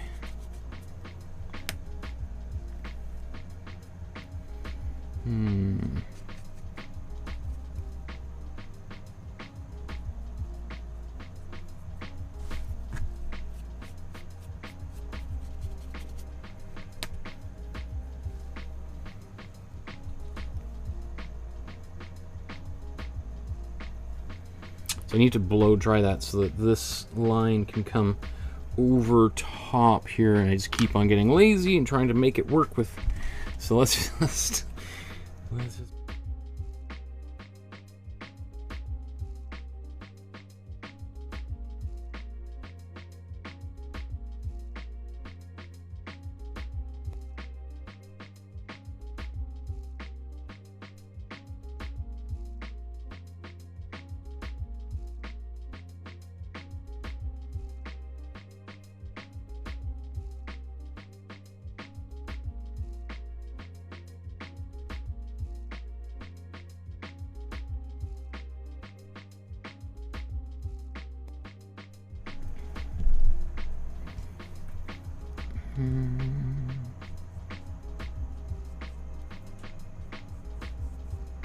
again, this is a little clumsy to put these big stripes on here whereas he's spent hours building all of this up here, but just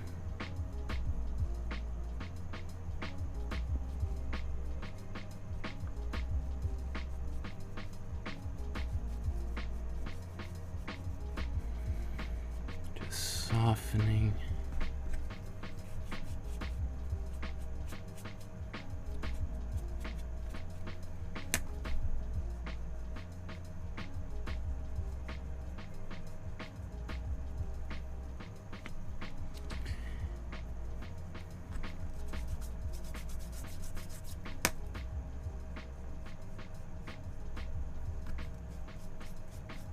Okay, I gotta move on from the sky. As much as I love.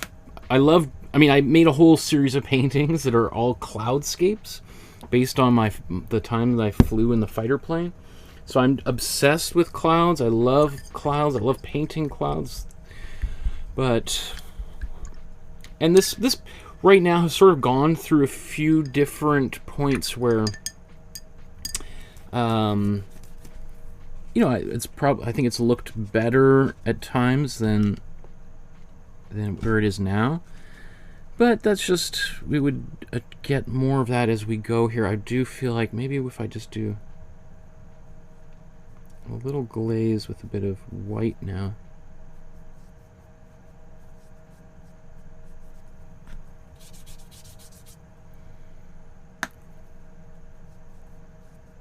Not to hide it, but just like if I look at the original.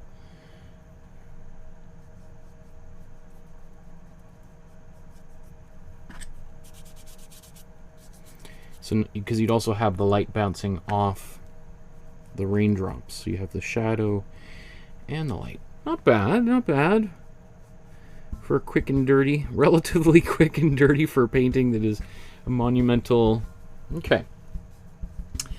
And I think I will later on come back and add even more white highlights onto the cloud back there. Because right now it looks a little bit flat. Remember, I actually put white right out of the tube there, and it's sort of still blended in. And so you could use that saying, as Thomas Kincaid says, you can keep on putting more and more white in those areas to keep building it up, right? You can never put enough, right? Okay, so let's close the chapter on the top half of the painting. Work on the bottom half. Again, we basically didn't really start painting until 45 minutes into the episode. So for an hour's painting to do the sky on this, I feel pretty good about that. Now I want to move to the valley down here. And the valley down here, we can think of like the painting as having 3 different zones. We have our sky, which is, for the most, this area in the sky is quite far away. It's really, really far away. And then we have these clouds which are sort of getting closer and closer to us, right? And then we have, so this is your background. This down here is your middle ground. And then this area right here is your foreground, right? So we're going to reserve mostly warm colors and saturated colors for this area. And then this area, we're also going to use some warm colors and some cool colors, but we'll also have some white in here. We'll tint it as well so that it doesn't, so that it's sitting in between these layers, right? So it's that managing your color temperature relationships and the level of tint and value in your painting that is going to help give you this artwork lots of dimension. So in the background, let's sort of just zoom in, and just because I haven't really even looked here, we've got this hill, which is, it's got a bit of the same sort of yellow in it, this warm yellow. So I think what you can do is mix some kind of a cool green, but we're going to tint it, and we're going to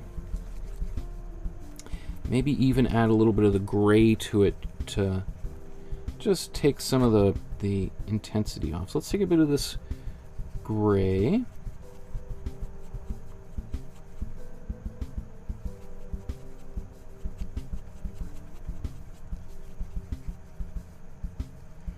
That's still really intense, right? So let's add another kind of mixture of warm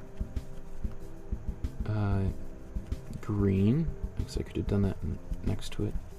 So here's our warm green. Now let's add a bit of gray to that as well.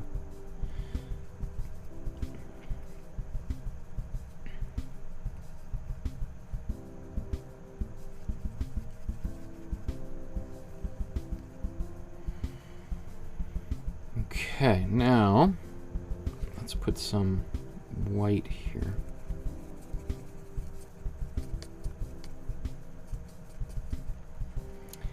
So I ended up using more of the warm yellow because I didn't feel like this cool yellow, the color. I'll probably use a little bit of this for some highlights, but it looks like mostly what we're going to be using is warm colors here. Not even just because for the color temperature, but just color accuracy, to be quite honest.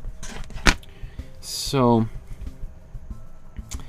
I've kind of lost where my horizon line is, so I'll just kind of, if I zoom back out, if we think of this being the middle of the painting, what other details can I look at? So here's this rock right there. That tells me that's there. Where this meets is right here. And so this hill is kind of coming up. So even then, this is still, that's pretty dark. Could use a little bit more white in here. Alright, so let's do just that.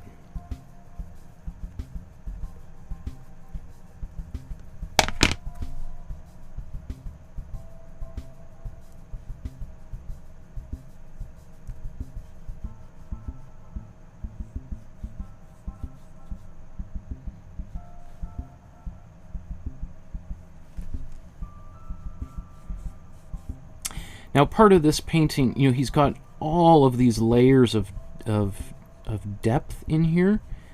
I'm just not going to be able to get all of these different hills and things in the background.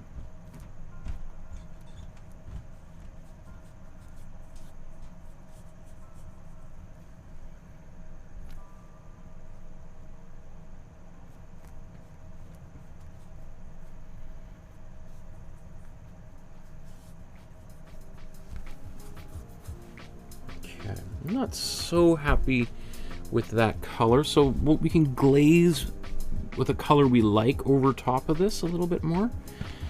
I'm not going to get hung up on that. I'm just going to remember, this is still kind of like our underpainting we're working on here.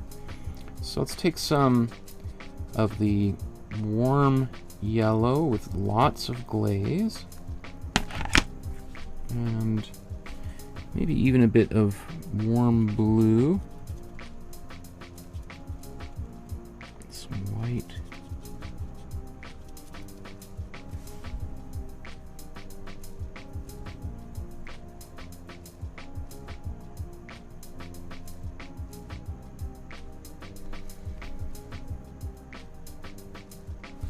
Yeah, not bad. I think it's a little bit better.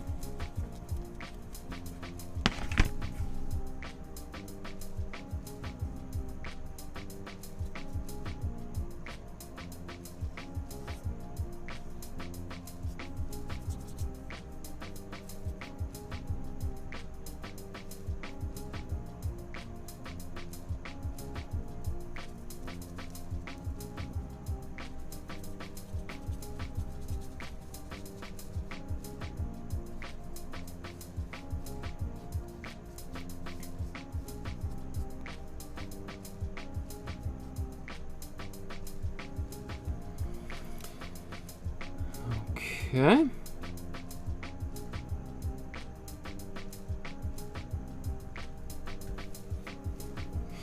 There's the valley with, and you can see it. What's nice about using that glaze is I still have some of the warm yellow from below coming up into the paint. Now let's do the little river here. That's kind of interesting because if I look at this, you can see he's done a great job with the sky reflecting that pink in there, and then some blues and grays and shadows and clouds and reflections. So really pretty complex here. We're not going to go into all of that. And I just got a bit of, I should have cleaned my brush. Let's see, can I get away with this being a little bit on the green side? And it looks like it's dried a bit too. So I got some chunkies in here. So this is my cool blue with white. Same color I used for the sky.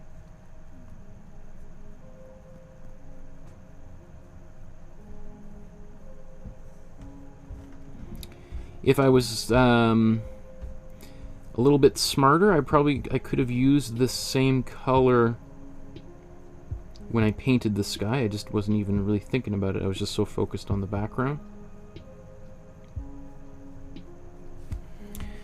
In fact, while I'm doing this here,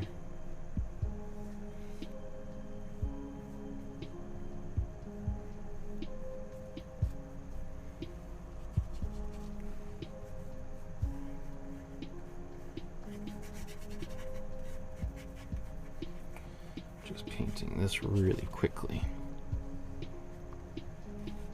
And inevitably, this is one of those things where it wouldn't surprise me if at the end of today's episode, even though I will have spent maybe 5 minutes cumulatively on this painting, if people like this one better.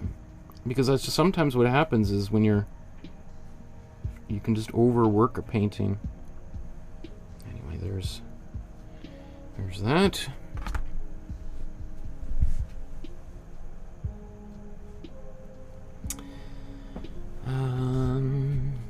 Okay.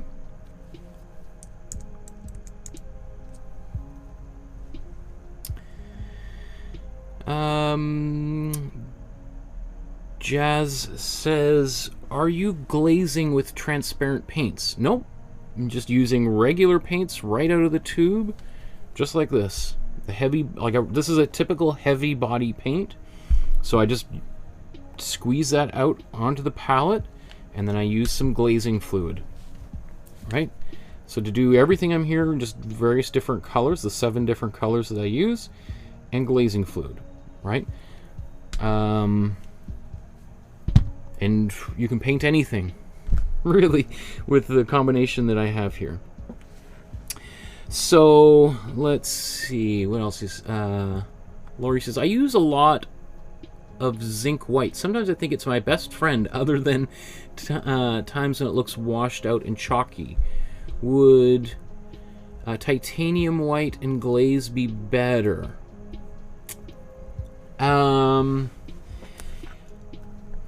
Well, zinc white is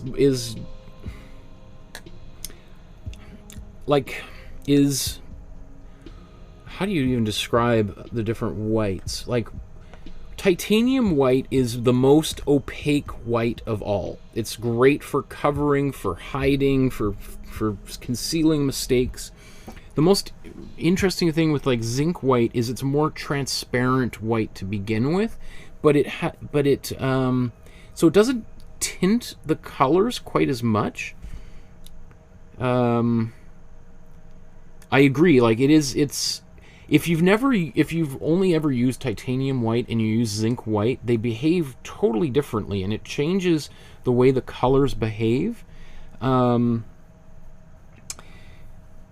It's fun to use different whites. Maybe in a future episode I'll break out some zinc white.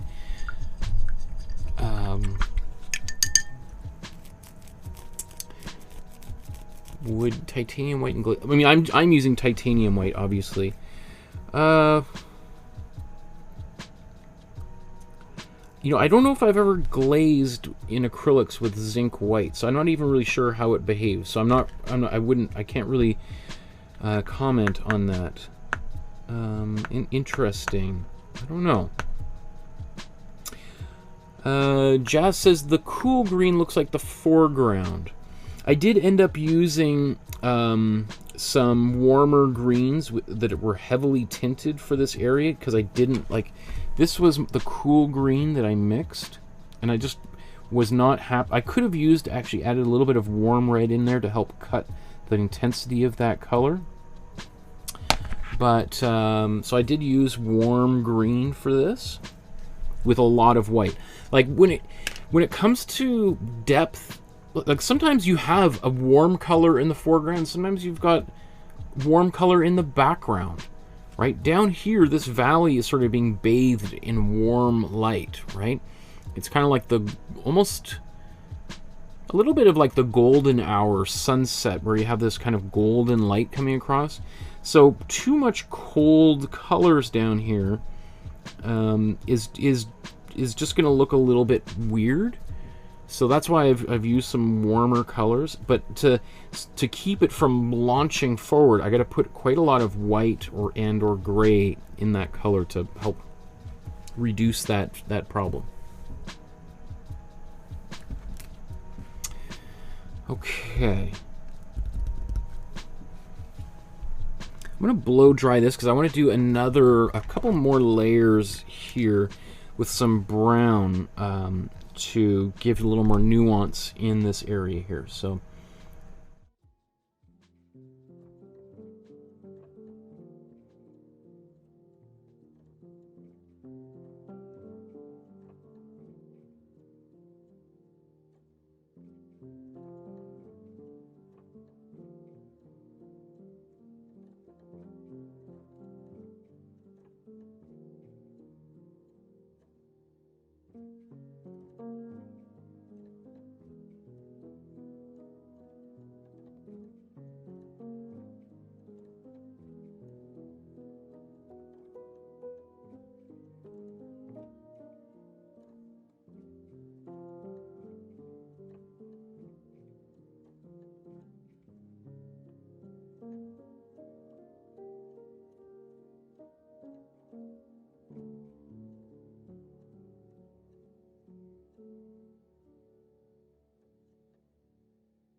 oops. Oh, sorry, I'm muted. What was I just talking about? Opaque and transparent paint. I'm using all opaque paints. These are all heavy body paints, are all inherently opaque. Yes, there are some that have slightly more transparent qualities, but yeah, so I'm not exactly sure I know what you're asking about. Let's go here.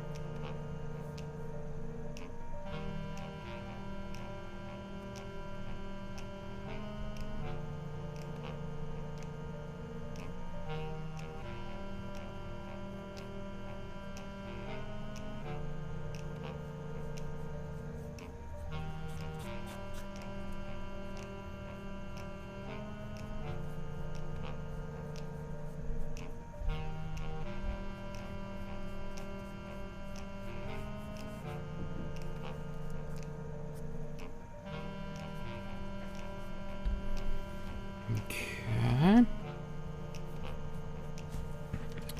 And then now I'm going to take a bit of my darker gray and mix this into my brown.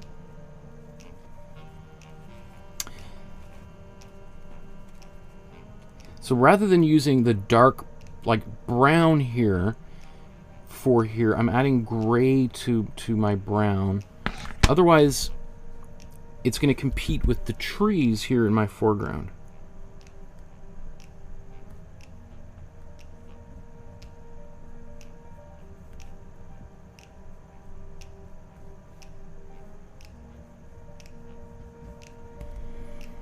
In fact,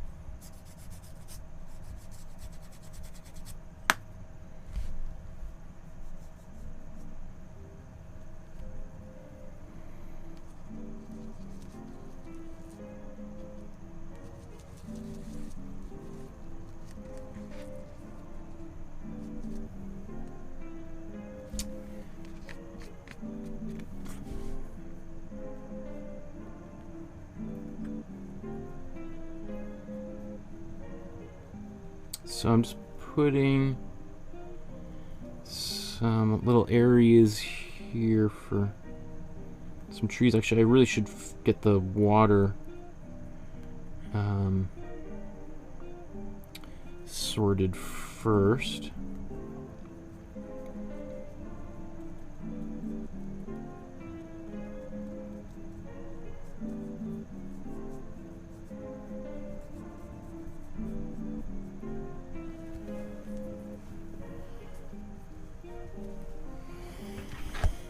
Okay, so let's take a bit more of this warm blue and white. Need a lot more white here.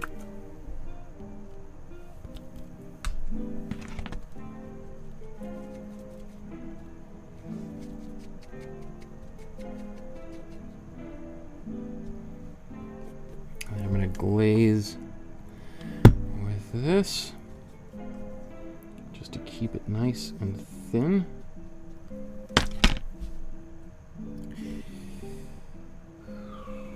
This is a little much, isn't it?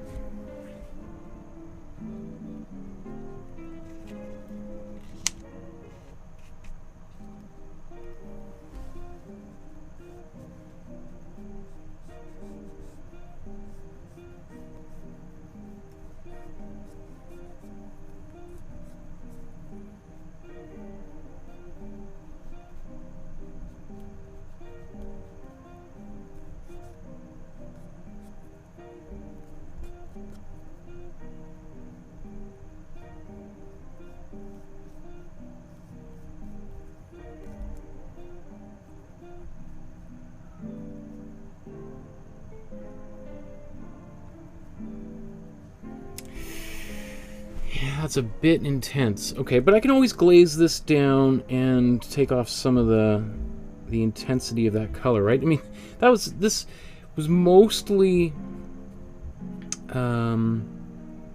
white.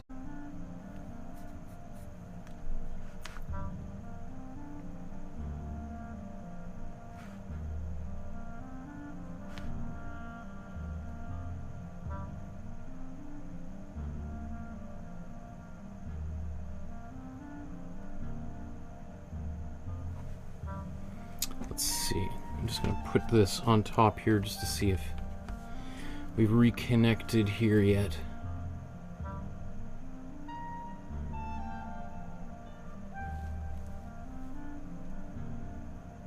Come on. Okay, are we back in business here?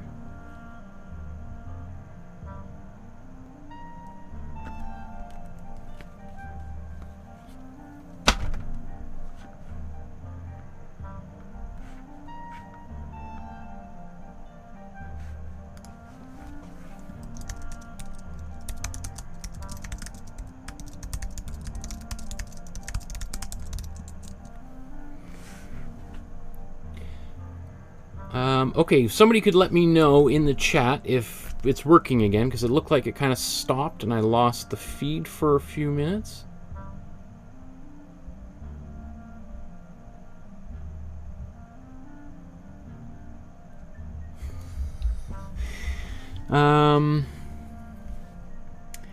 Okay, where was I before all that happened? So I'm going to move from, or let's do a little bit more of the ground down here.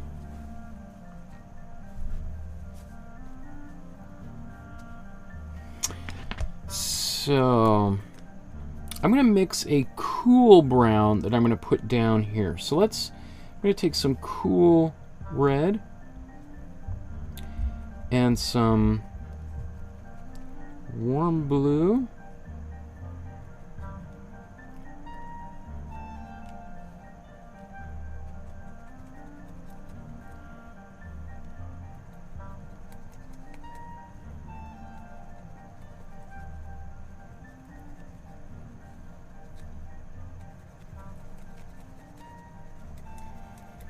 To make this cool blue that I can now use down, or sorry, cool brown that I'm going to use in my middle ground.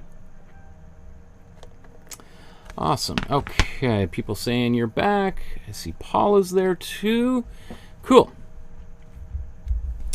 So I'm just I mixed up that cool brown and I'm going to clean my brush off.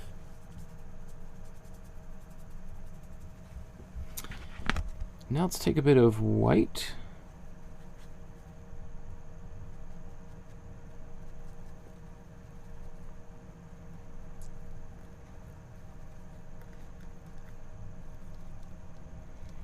And glazing fluid. Beautiful. And get that excess off. And then now I should be able, let's zoom in.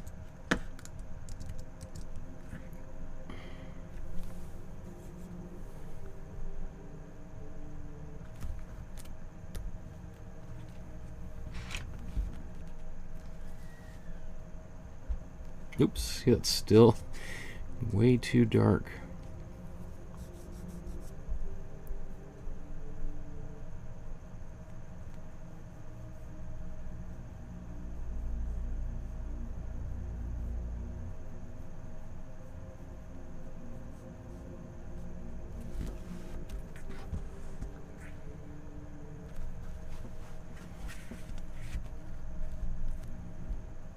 Okay.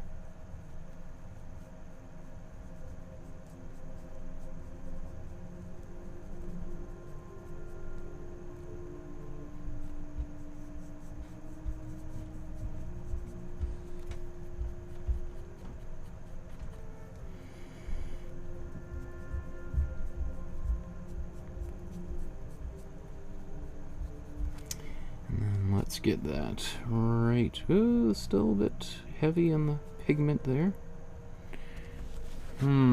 That's supposed to be a shadow, not brown, but I'll just leave it anyway for right now.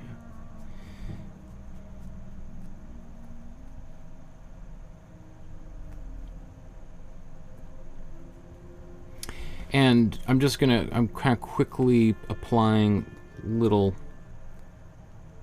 trees and even a bit of shadow.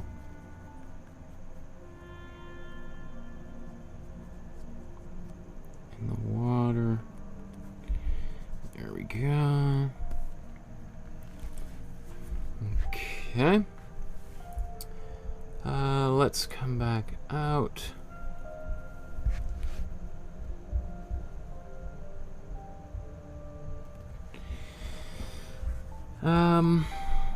You know what, I think I'm gonna move to the foreground and do a little bit of work on the foreground, and then we can come back to the background, because I'm just looking at the time and I've got a good third of the painting, probably the part that that people might see first, and I haven't even touched this area. So Let's take our... I'm going to mix some of this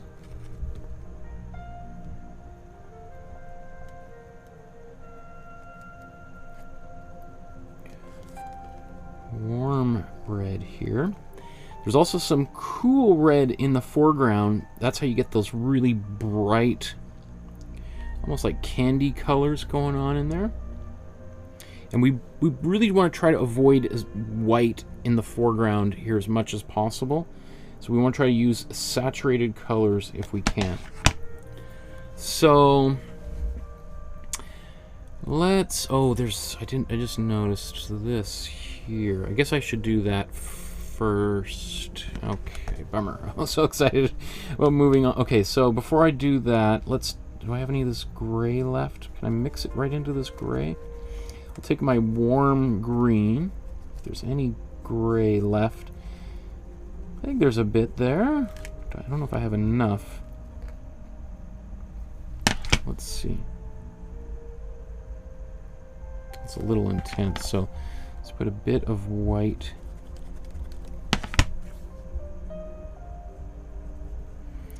So this is, I think, a hill of some kind back here.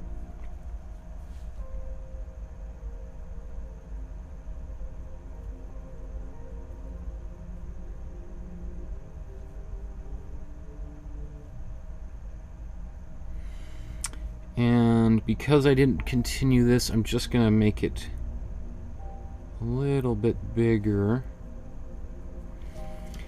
And then I'm going to use a bit of glazing fluid here.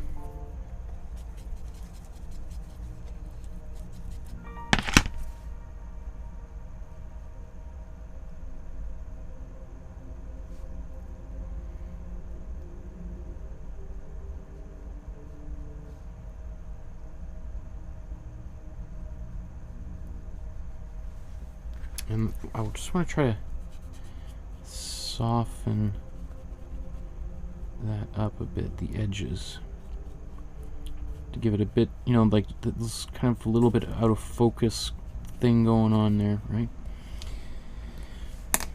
Okay. And then I'm going to come back and just darken this again.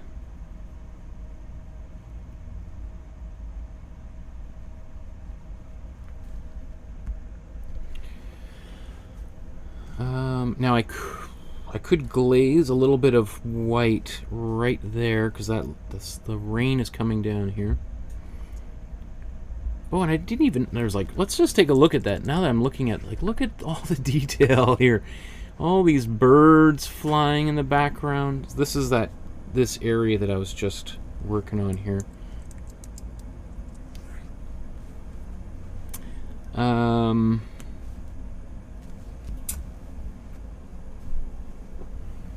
I'm just going to forego more fiddling in that area and just move right to the foreground here. And just start getting some paint into these areas.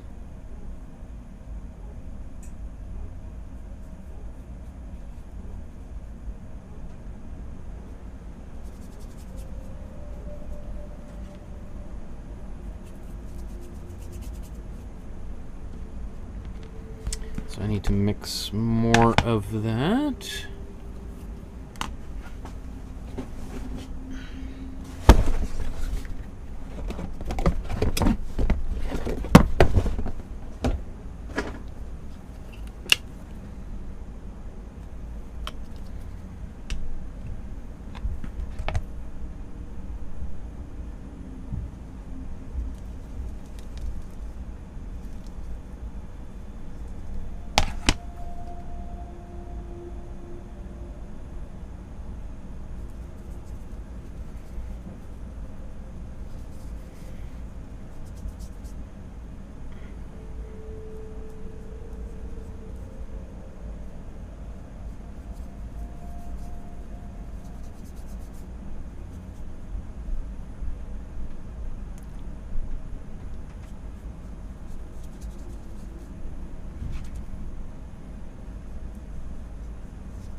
These are rocks here.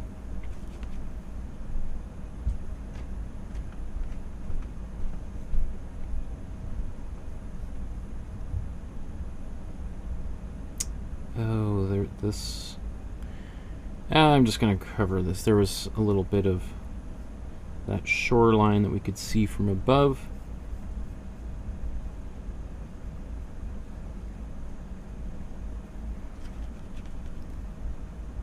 Let's bring this up higher over top of there. Again, a little bit different than the original.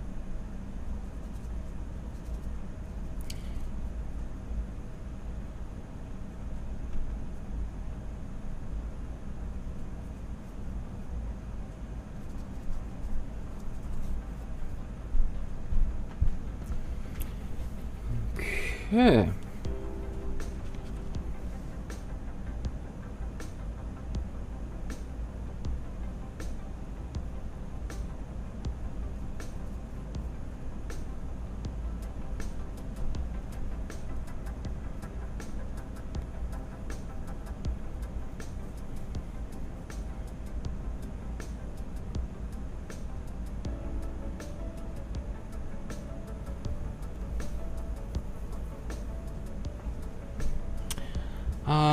Yeah, so I just kind of covered up this area because I've got still a good hour's worth of work to do down here, and fiddling with this little middle ground area in behind here that I just noticed.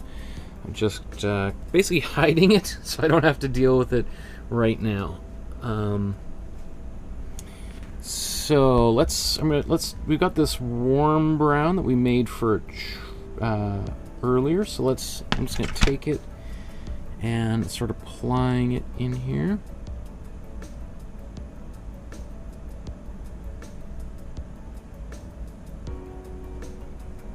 This is just warm yellow, warm red, and warm blue.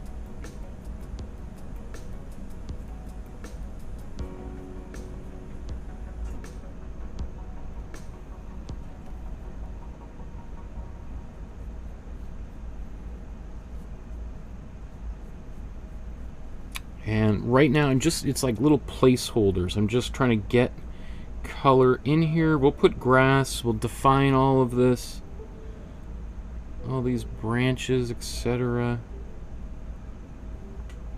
All of that. Still lots more to do here.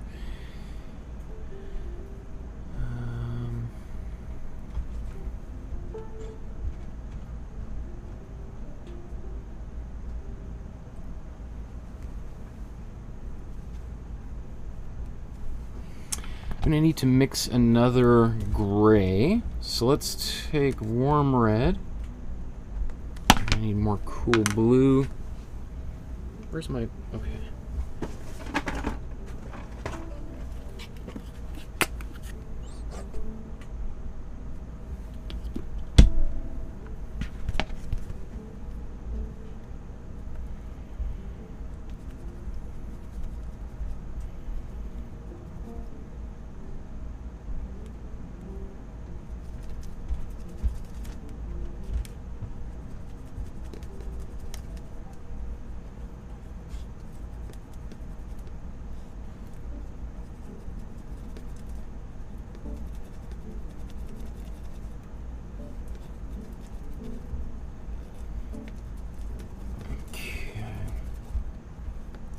Gray again.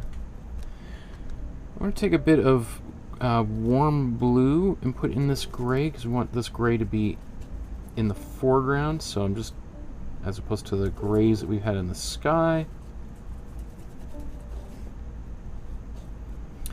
And then how about let's lighten it up with some white.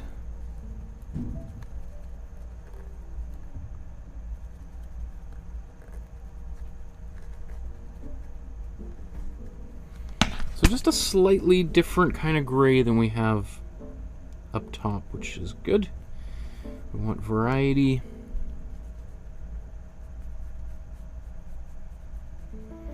This is kind of a craggly, cliff-like area right up front here, so I'm going to put a bunch of rocks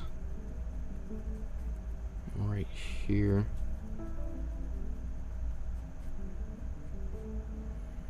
Oh, I didn't even realize that valley continued behind there. Oh, well.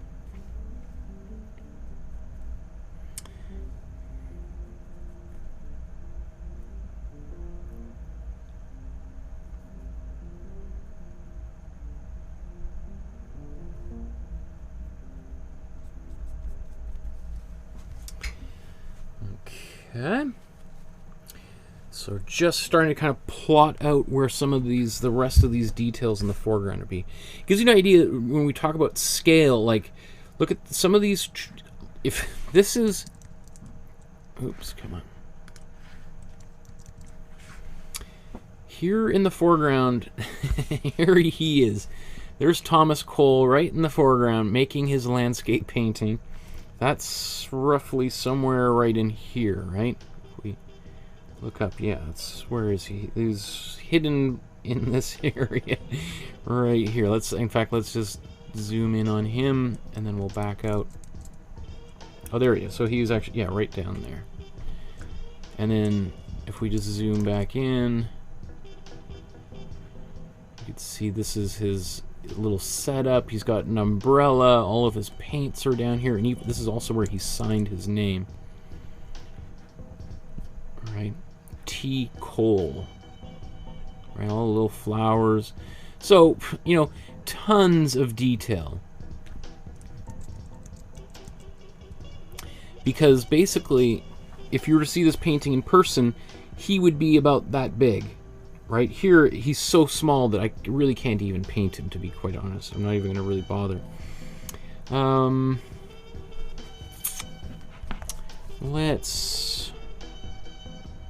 What should we do first here with these rocks? I'm going to paint a little bit of, take some of my darker gray that I've just mixed up. And you know what, I'm going to use it, go to a smaller brush really for the first time in today's episode. And let's zoom in.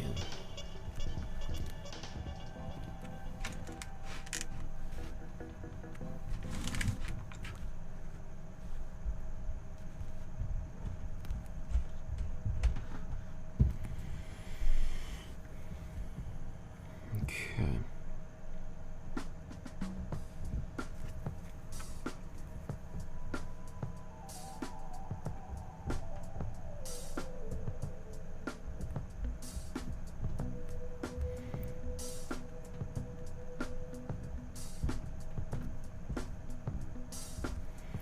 You'd see my paint is still kind of a little bit wet that I'm painting into. It doesn't bother me so much. In fact, sometimes it can be a little bit easier because I can do a bit of blending. Now, I'm not really going to look too carefully at how he did all of these rocks, just because there's just so much detail that in some ways staying zoomed out is easier because you don't get sort of overwhelmed by the amount of detail. So I'm just going to kind of, I'm fudging this a bit here, and I'll leave it to people to criticize, as they will inevitably do. That's YouTube for you. But so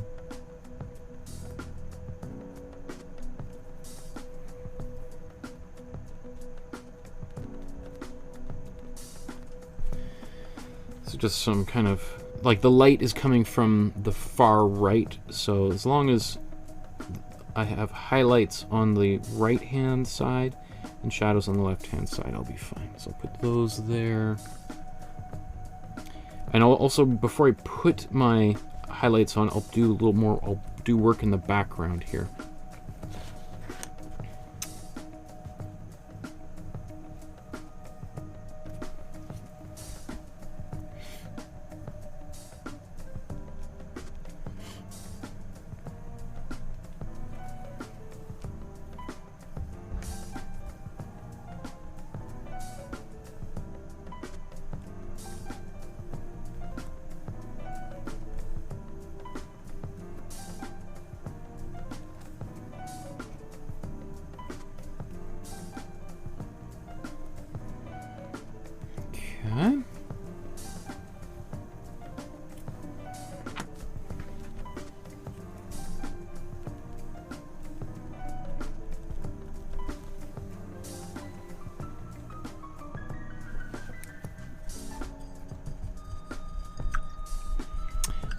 Deborah is signing off because she must go do her bike ride or exercise maybe. And Rick is getting ready to paint. Looks like obviously we lost a bunch of people with that glitch. I'm not even sure what happened there, but okay. I'm not going to do the highlights on here just yet. Let's what should we do? Let's move to the shadows on the tree. I think I'll take my dark color that I made here. Let's get our brown worked up again. This is let's get a bit more warm red in there.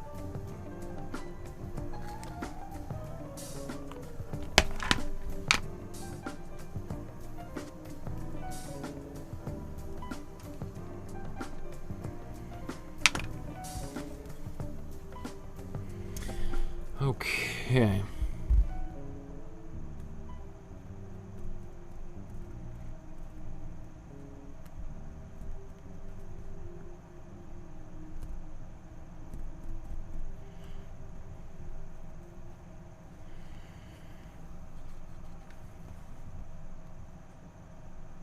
Let's make it a bit of warm blue in here. The warm blue will work really well as a shadow in this brown.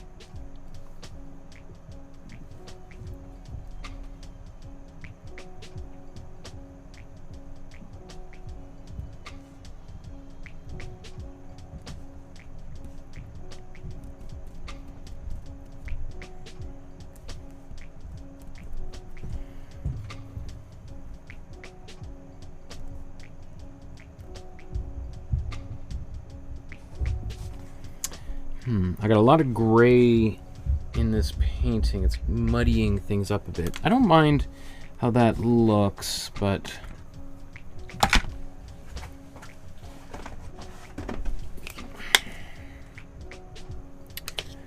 think I am just going to mix this again. I'm going to mix a warm brown.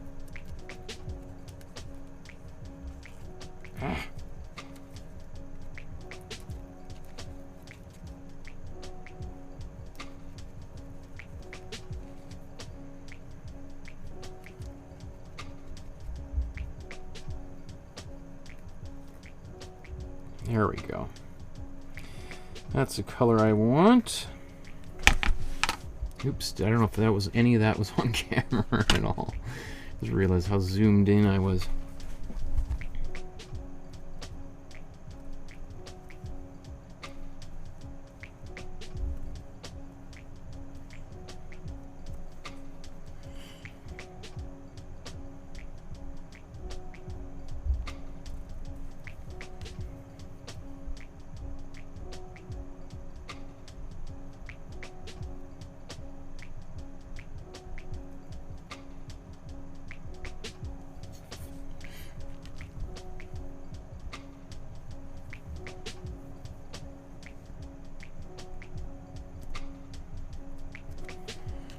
So let's just try to find some of these roots down here real quick.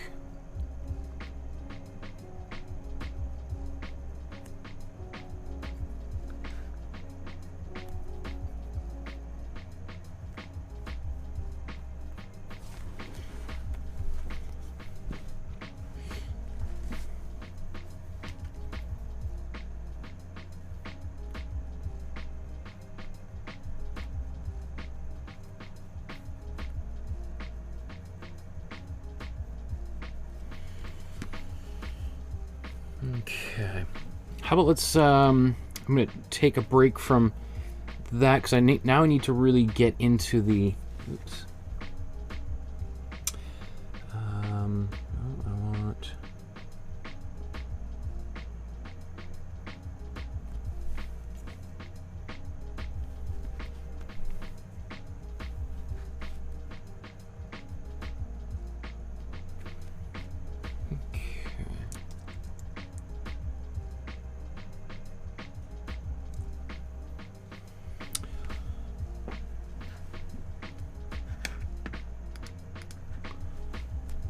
I'm not sure.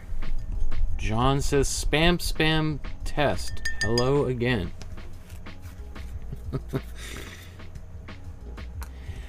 So let's do, I think, you know what, actually, well, I don't need to blow, I was gonna say maybe I need to blow dry things a little bit, but I think it's fine.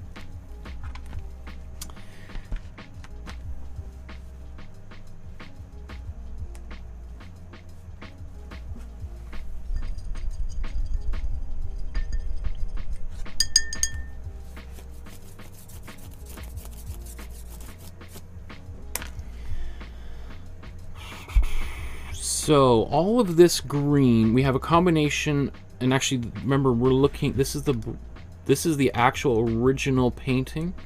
I have brightened it up just so it's a little bit clearer so you can see some of these details in here.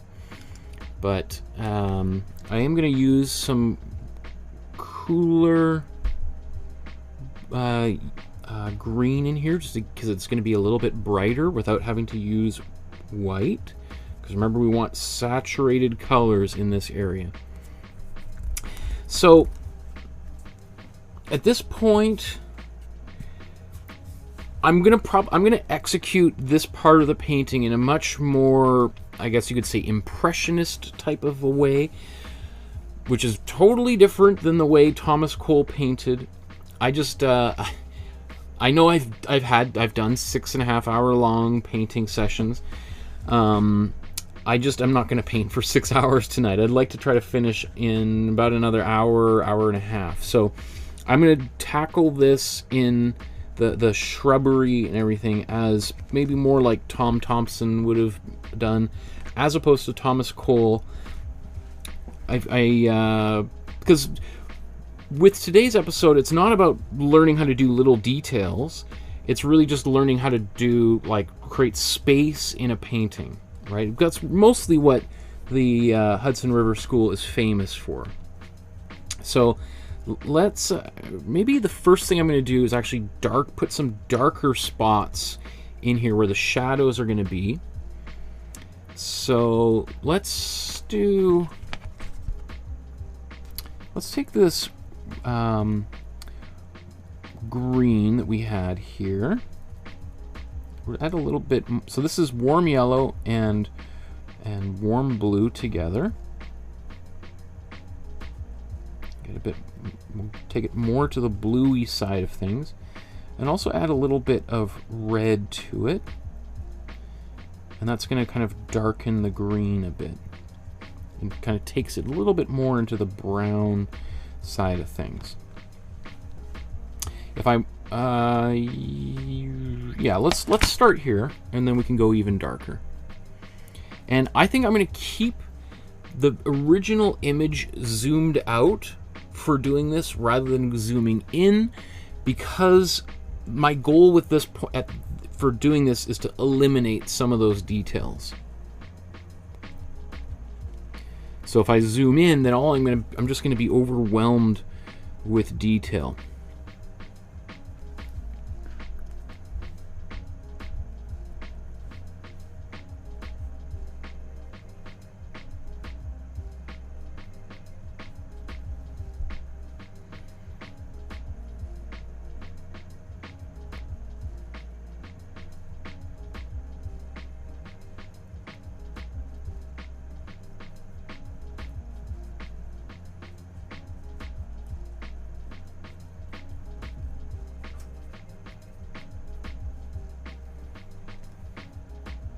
And to be honest, I probably could have put a bit of white. I should actually put just a tiny bit of white in here, just to, so it's not getting too, because I don't want to I don't want there to be confusion between the tree right in the foreground and this background. So I just put a bit of white in this darker color. As I started painting it here, I was like, you know what? Let's back that off just a bit.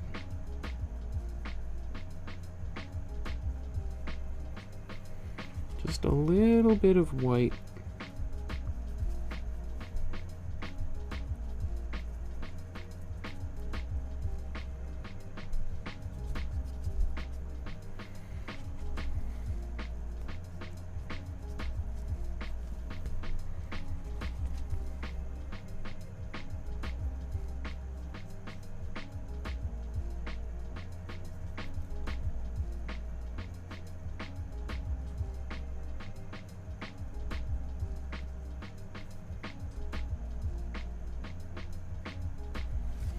How about I'll zoom in a little bit here.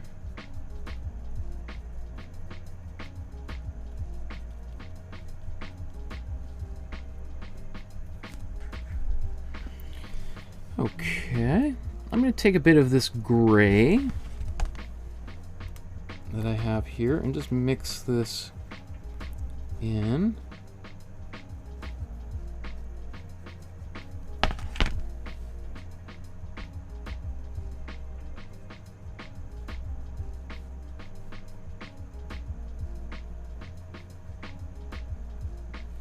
Oh, sorry.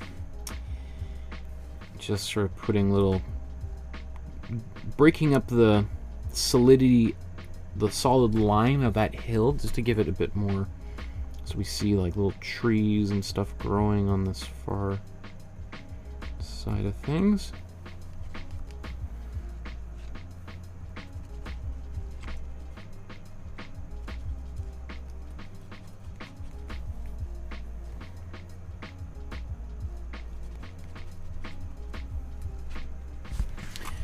And so I'm adding some more and more blue to this mixture. I don't know if it shows up on camera or not, but there's some gray and white in here. And so that I can get dark without going, like I'm darkening this middle ground area, and it won't end up competing with the foreground.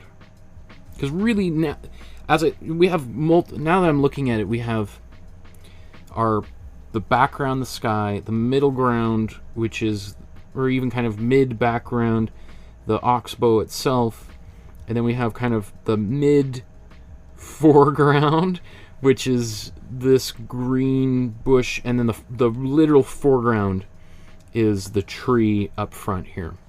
So I had originally said there was really just 3 spaces. There's probably like 10 spaces in here, but for our purpose, really there's 4, if that makes any sense. Sorry for confusion.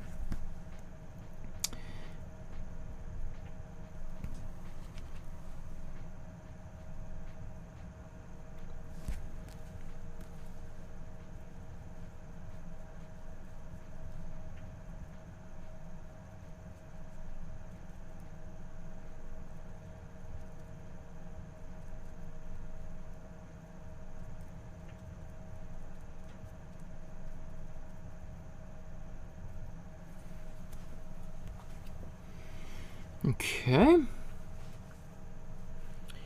So that's kind of a nice dark color to be in that middle ground area. Now let's do the same thing with some of the warm yellow. Take a bit of white in here. See if I can get away with this without even using any cold. Actually, to do this, I'm going to step down to a smaller brush. So I got my warm yellow with a little bit of white in here.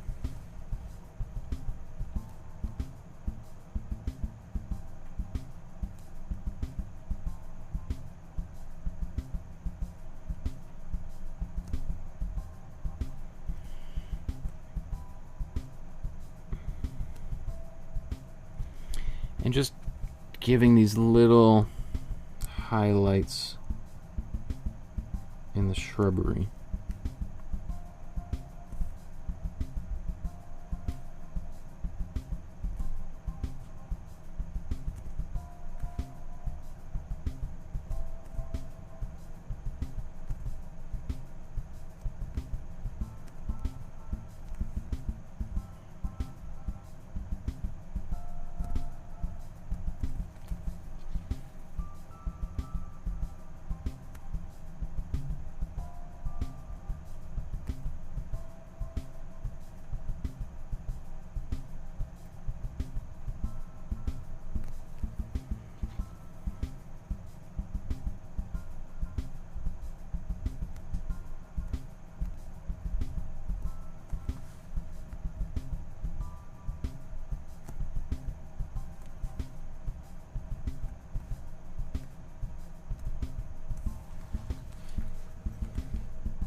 There is more stuff down here. I'm just thinking, if I have to, I might be okay just leaving it like that.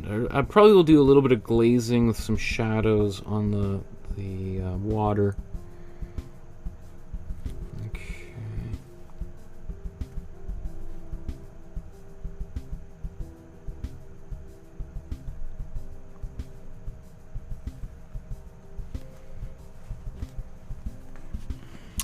I think I'm going to take. Do I have a tiny bit of cold yellow, or it's all kind of. Let's see.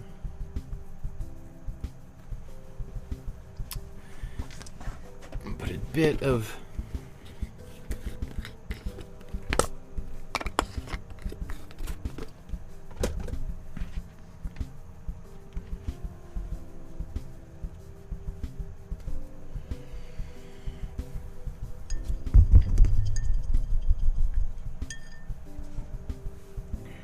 Okay, so let's just see how we're doing.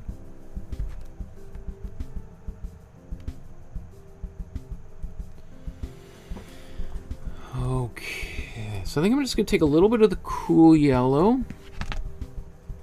We'll just see how well this works. I'm mixing a bit of it into my warm yellow and warm blue. So I don't think I want it fully intense. There's lots of really nice greens in here, so.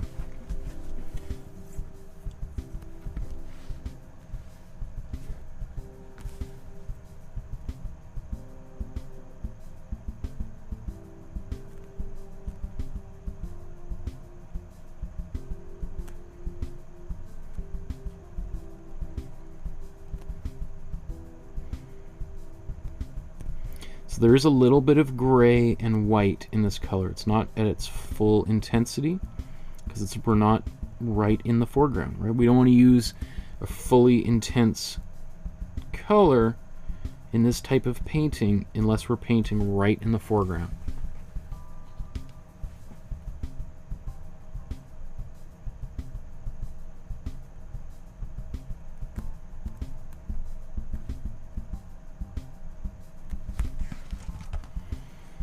I'm going to take some warm blue, mix it in with my cool yellow.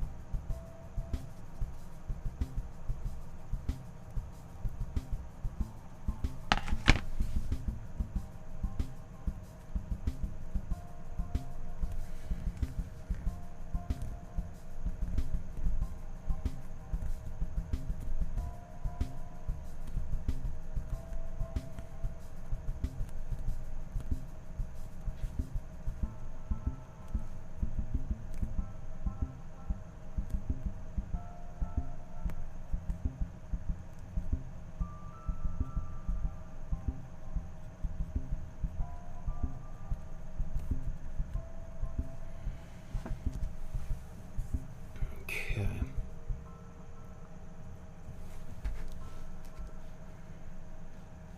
It's good. I might be pushing it a bit there. Let's get that out of the way.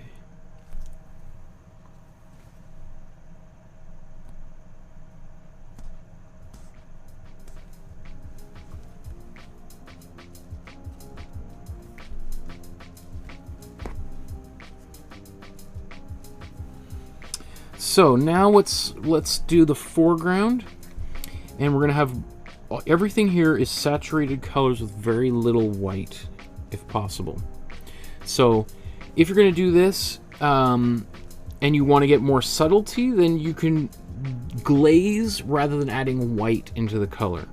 If the only reason I would put white in here is if I wanted to lighten an area and then glaze back over top of it with a color. But we're trying to avoid putting too much white, if any at all, right in the foreground. Otherwise, it's going to push it back into the background again. I've got this dark brown that I had mixed up earlier, and this is just warm yellow, warm red, and warm blue. Just a different consistency than this one here. And let's Maybe let's zoom in on the tree.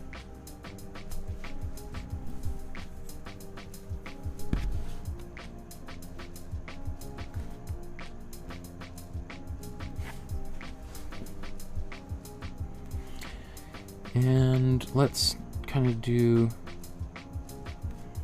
some tree branches.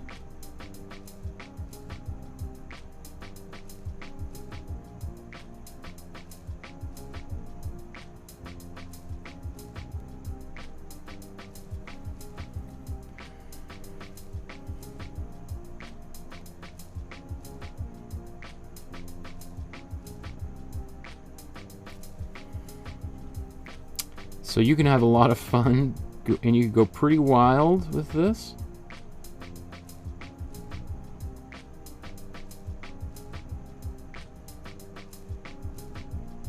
As long as you remember that obviously the branch gets wider at the bottom, so you don't have... And if you do make a mistake and you get a big clump of a darker color up here, you can always kind of hide it with a little bit of shrubbery.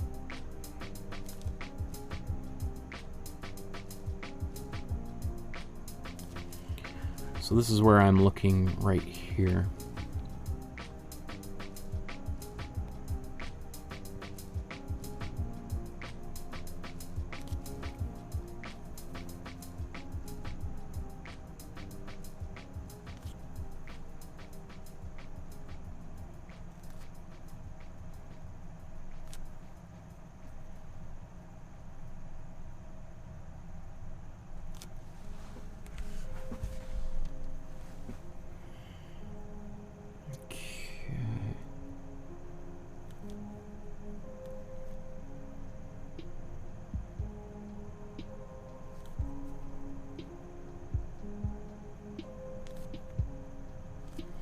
You know, one thing like artists will do as a technique is to like literally put something in front of another thing to help the viewer understand what is in the foreground and what is in the background.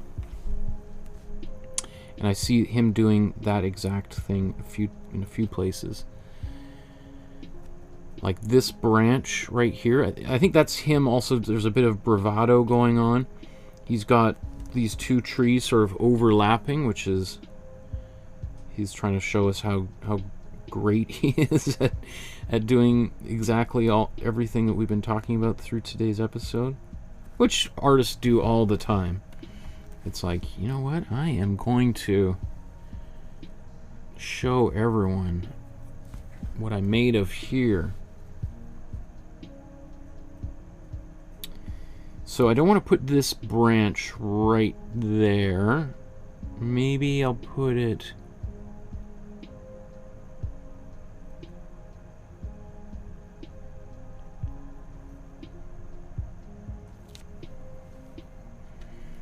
up here. And I know it's good, when we zoom back out, you'll be like, oh, he took some liberties. It's because obviously this is way higher than it was in the original, right? So I'm having to make some adjustments.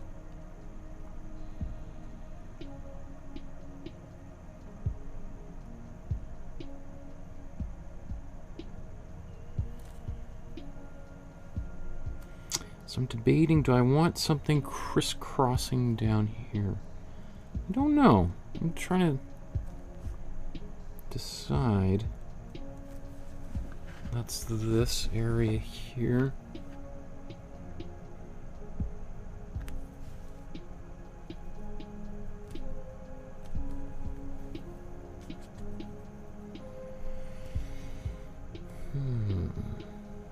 Man, there are so many awesome details in this painting. Like this, all of this, like that is gorgeousness. Look at this.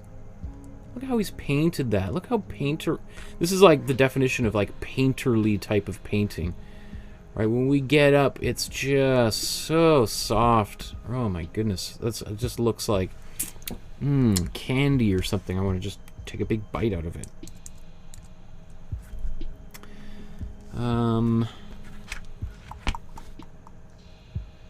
So I'll just zoom out and just show you how this looks like for me so far.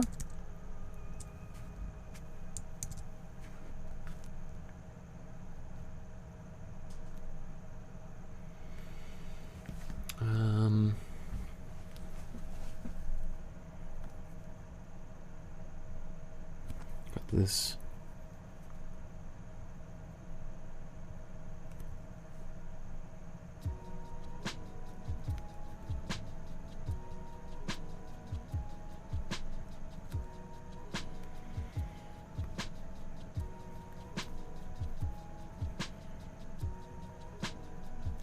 I think this is actually supposed to be another rock. I don't know. I guess there's some brown on. I feel like I should have painted that gray earlier and then put brown over top. It's one of these things where you're painting and you don't even really know exactly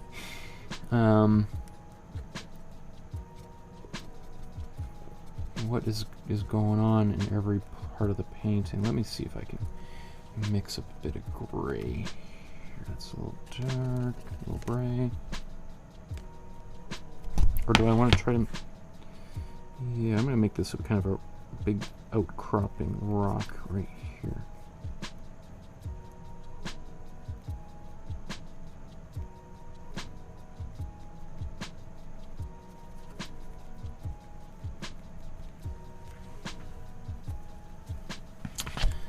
And then while it's still wet, I'm just going to take some of my darker gray.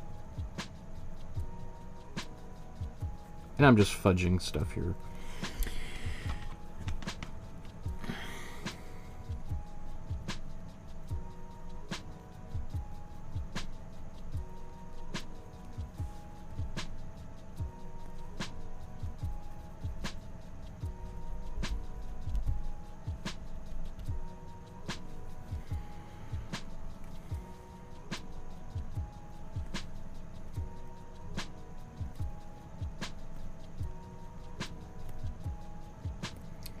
Now just putting a bit of a highlight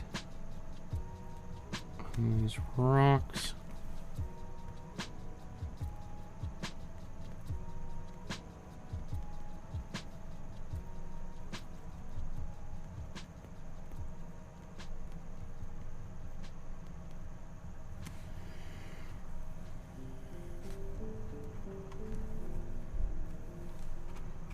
Don't want to go too dark as I come over here, so just getting a little bit.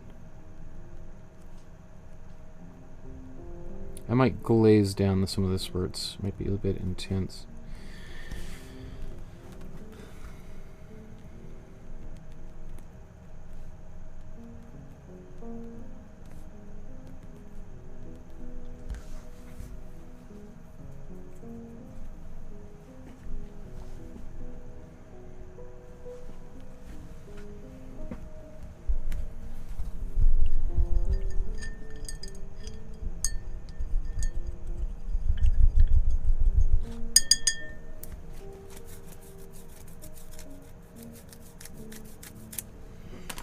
Okay, so now I'm going to come back and let's put some highlights on the tree, on these branches. And so prior we had this dark brown, and that's just because we had less yellow in here and lots more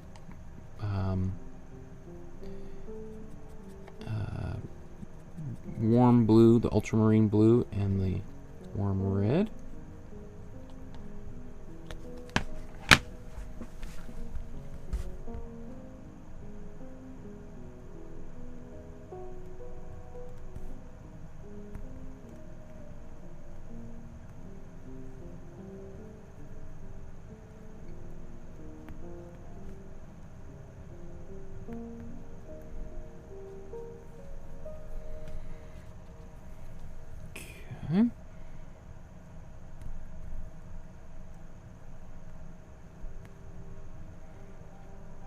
Again, this is him putting this branch in front of the other. I think is just like a little wink to other people to be like, look, I am the master. I'm gonna do this right in the foreground, and it's gonna be unavoidable, and it's gonna look great.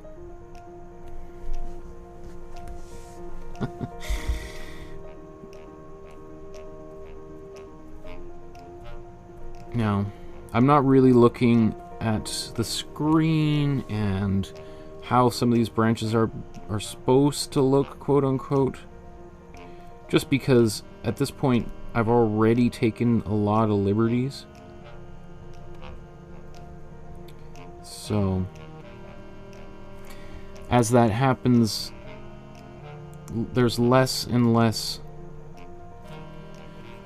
information in there that is useful for me, right?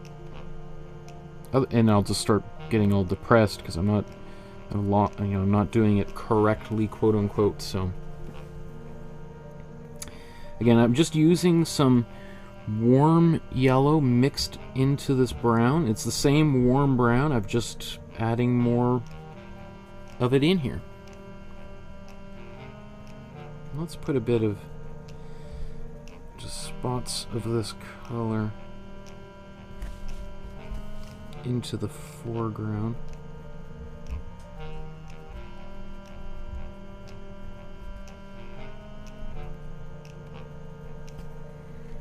Even a little bit into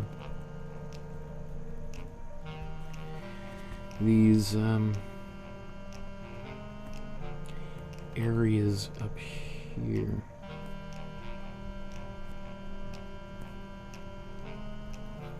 Because we got all this greens, right? Having a little bit of brown in the green was also important because it's there.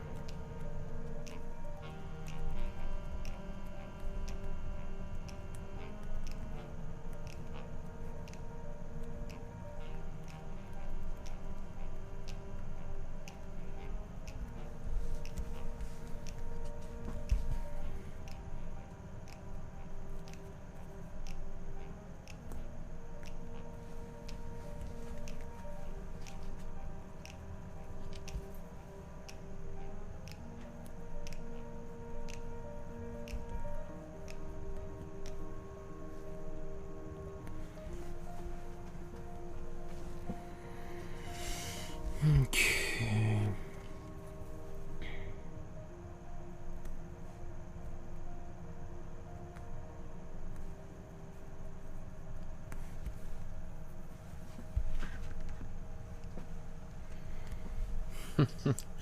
Donna's back from the big city. Good, good. Okay. So, you know what, let's just do...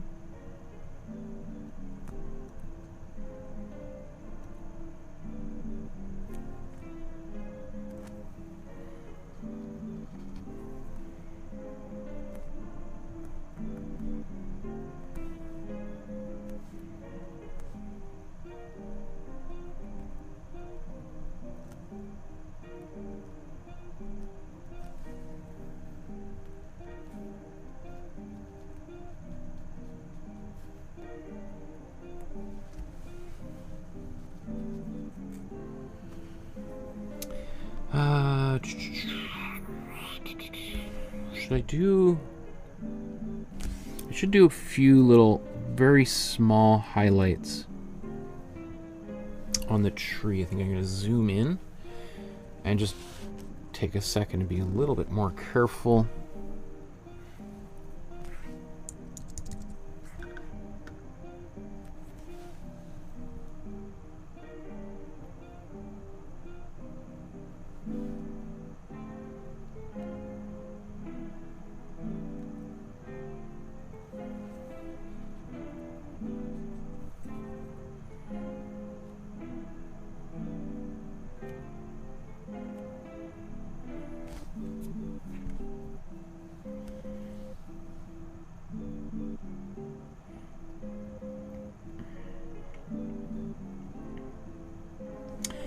Okay, and then, oh man, there's just so many details in there. Isn't that just gorgeous? What a gorgeous painting.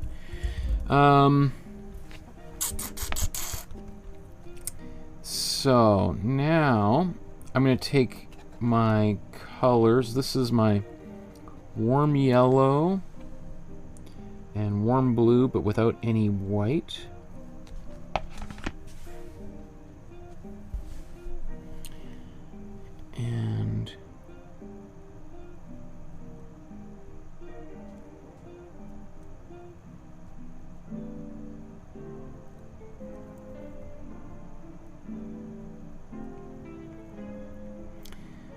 this all over the trees.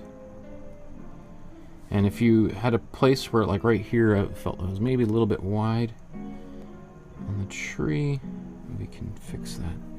Obviously, there's tons of little leaves. It's like he painted lots and lots of details in here. I'm not going to have time to do all that.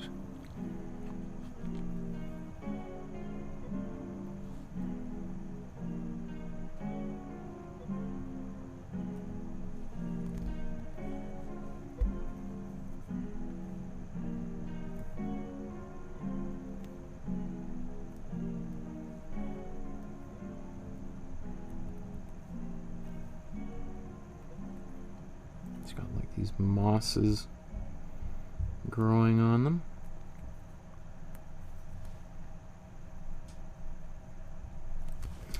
And you can see also the difference between when we got just that bit more saturation.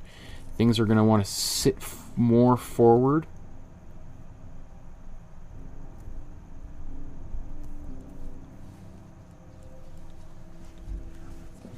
Okay. Let's take more warm blue. I think I need a little bit more warm blue.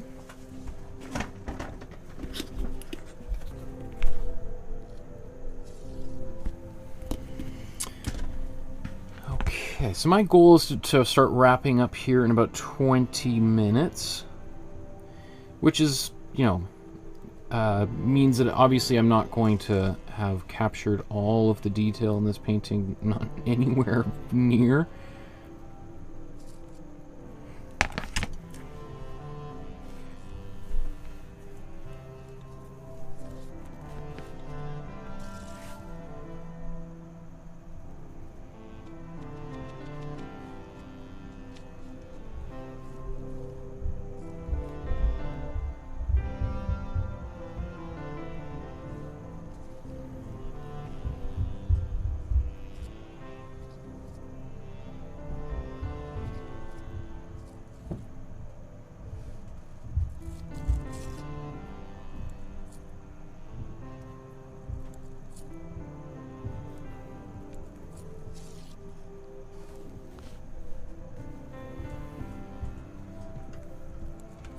Gets much more of the ultramarine blue in there. It's almost, it's a bit intense. Let's get a bit more warm yellow in here, just so it's not too much.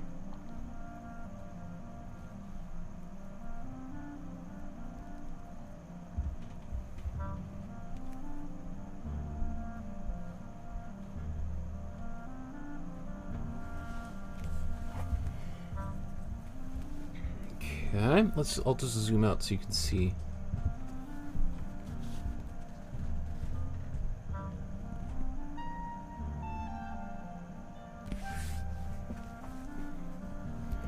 Let's start putting a bit of this dark green in the foreground.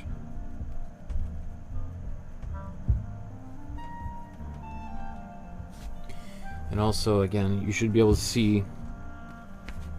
Remember, I put a little bit of white into those greens as I was working on them, and that's why, right?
A little bit more yellow in here, warm yellow.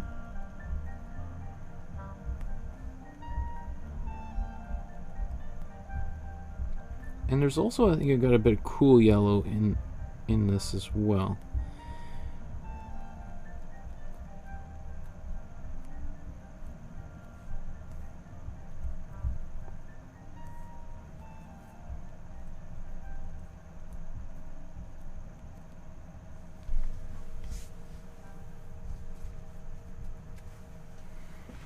Yeah, just want to tweak this tree.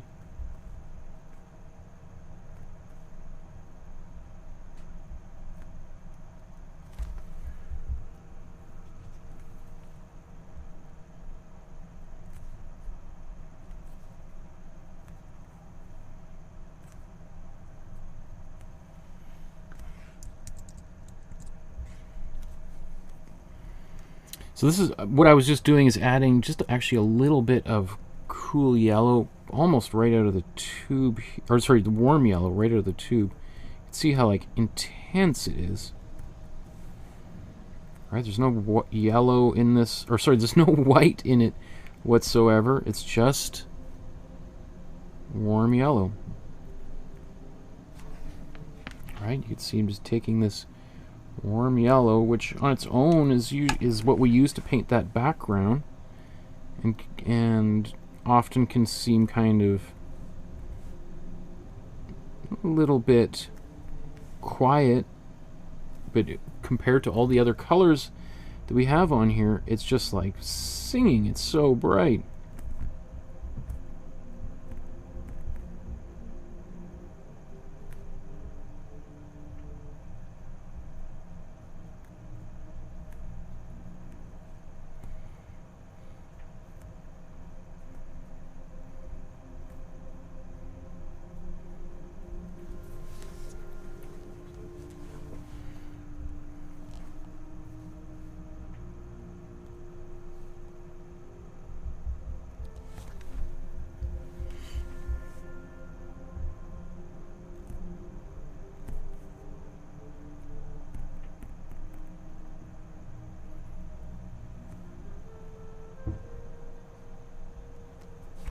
I think as that dries, it will get a little, it won't quite have the same intensity. That's fine. We can just keep on adding a little more and more layers of it. But don't get impatient and start adding white into it. Otherwise, it's can go right back into the background.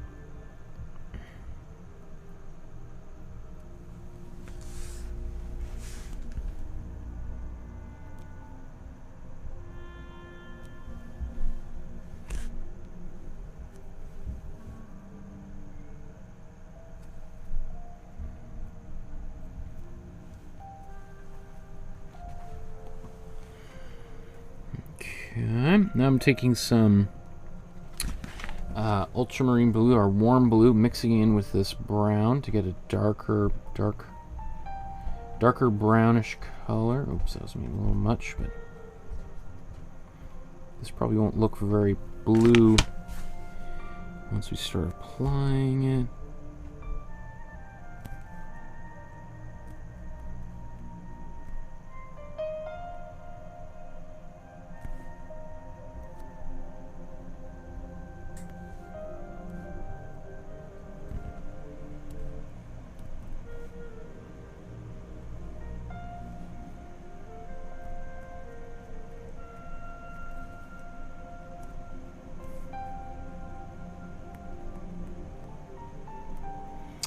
Okay, I think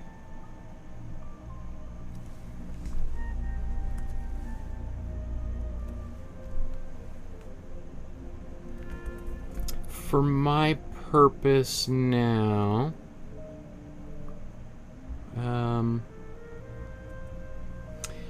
I might just do a little bit of glazing and then call it a day, just because I'm running out of steam. So I think I'm going to take this dark brown, that color that I was just using here, and let's just Where's an area that hasn't been... Everything's covered. So let's just put a little bit of glazing fluid here. Get that glazing fluid on my brush. Get a bit of this in here. Okay. Maybe just a bit more.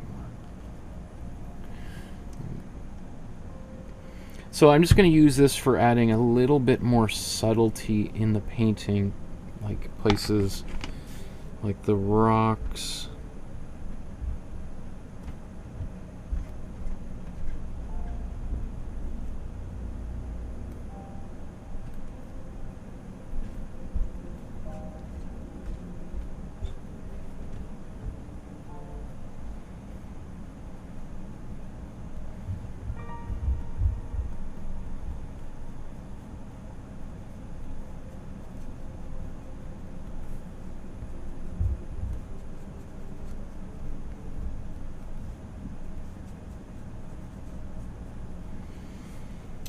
I mean, very minor kind of alteration, right?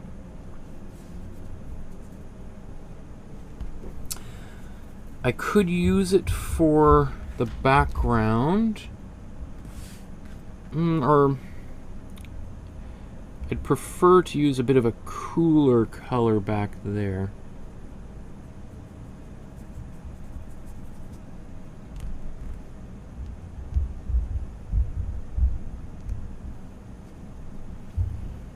Just looking at this, I think I want to just take this dark color and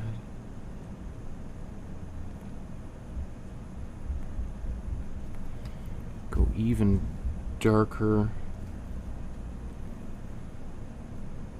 Right, remember I haven't used any black in this painting whatsoever. So this is really what I'm using here is my ultramarine blue.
Yeah.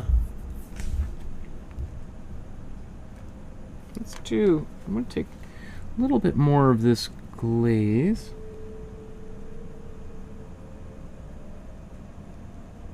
Just complicate this area a little bit.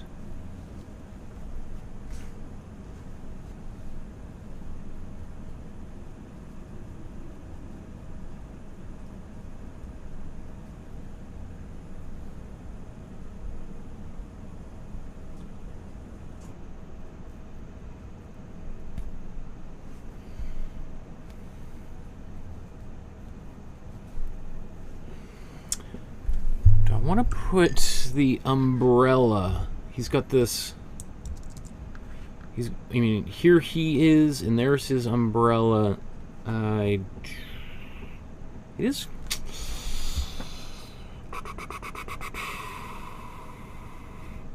I don't know. I'm going to take a bit of the cool red and do a little glaze with some gray.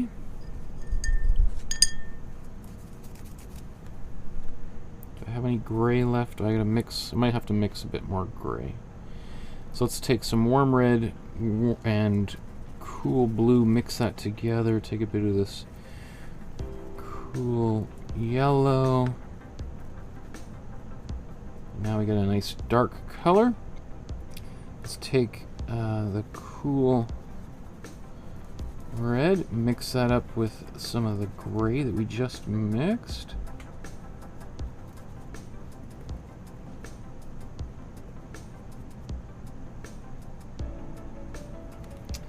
And clean that excess off. Really get it into the glaze. I'm afraid that might be a little intense. Let's see. So this is the area that I'm kind of focusing on at the moment.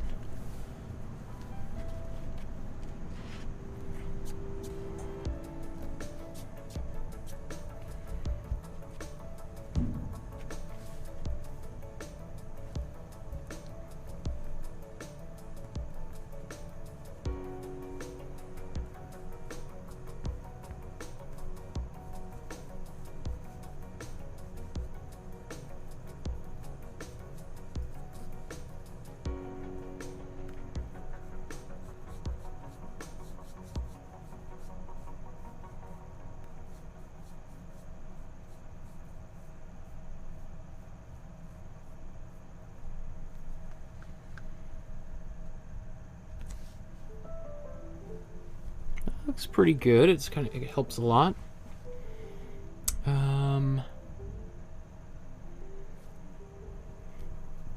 I think I could actually let that dry and do a bit more of it.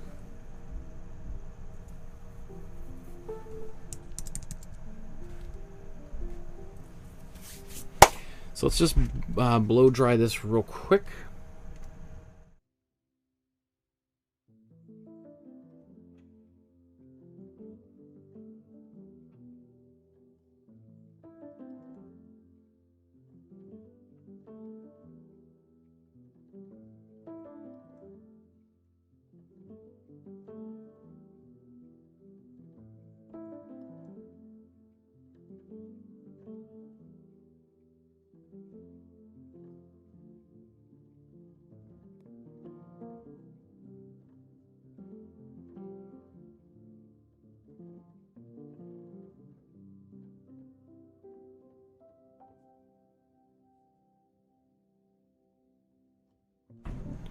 Now I'm going to take again this cold red and gray glaze and just go back over this valley area. I'm debating, like I look at the original and I think, do I want to do this cold blue sort of cascading down here? I might do a bit of that. I might have been a little too heavy with this. Yeah, oh well, that's okay.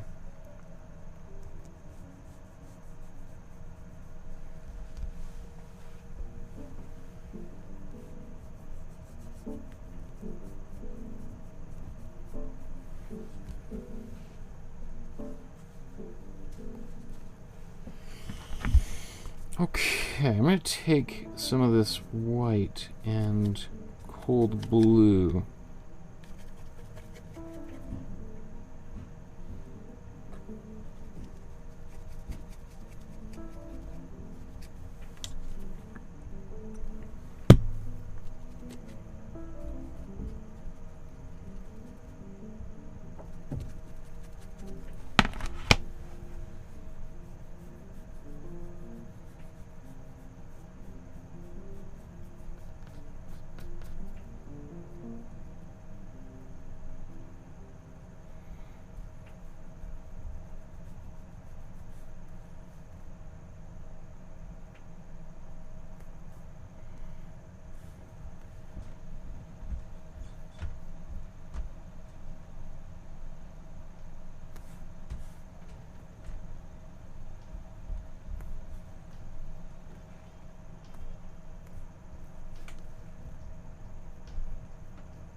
get a bit more white on here.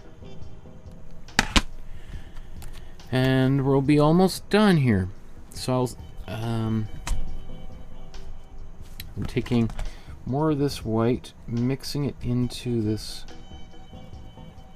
cold blue.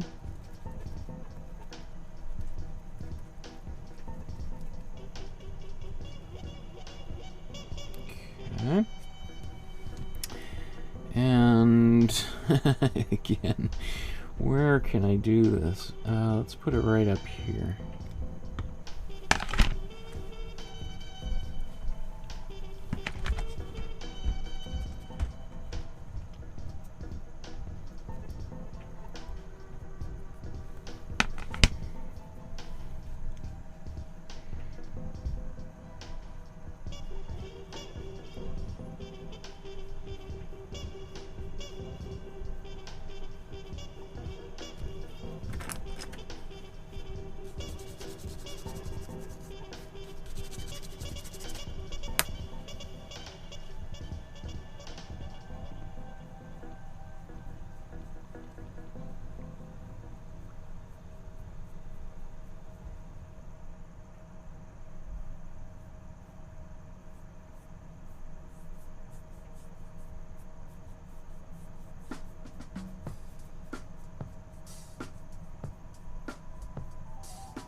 So I'm just brushing a bit of this into that background, and look how it just pulls this backwards into space.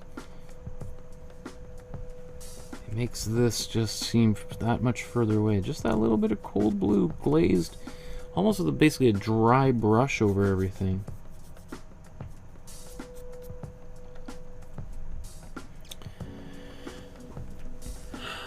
Oh, I was thinking about doing a bit of this in the clouds too, wasn't I? Am I pushing my luck here?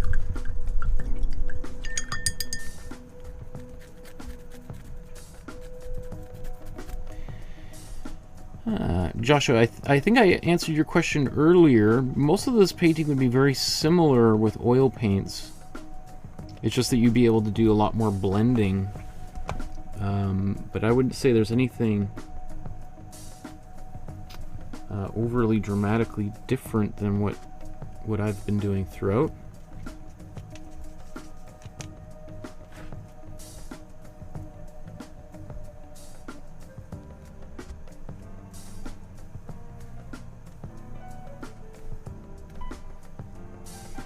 It would obviously take a little bit more time as using oil paints to do. Well, some of it, if you're doing all these little glazings, that could certainly really slow down the painting process.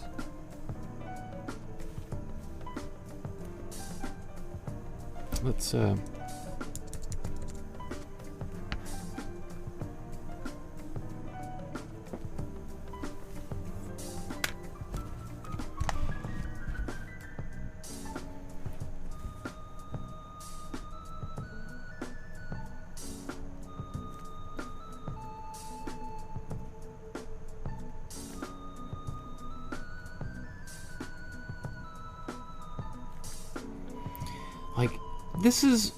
he made this painting before photography really existed, right? So it's not like he's got a photo on his iPad or a printout in his hand that he's looking at to make this, to make these clouds. To paint these clouds, he would have to wait for clouds to form, go outside of his studio, look at them, race into a studio, try to mix the colors and paint it. and then kind of go back outside and see how it looked. Like, that's... We don't realize how spoiled we are these days when it comes to painting.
I mean, I could just be here for hours doing all this stuff. This is fun. It's also kind of hard to do this quickly.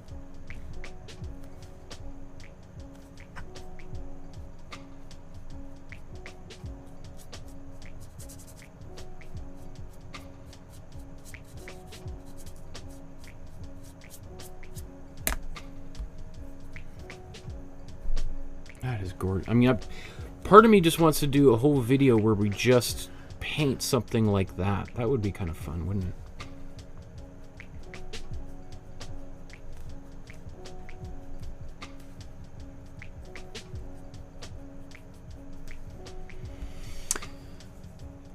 Anyway.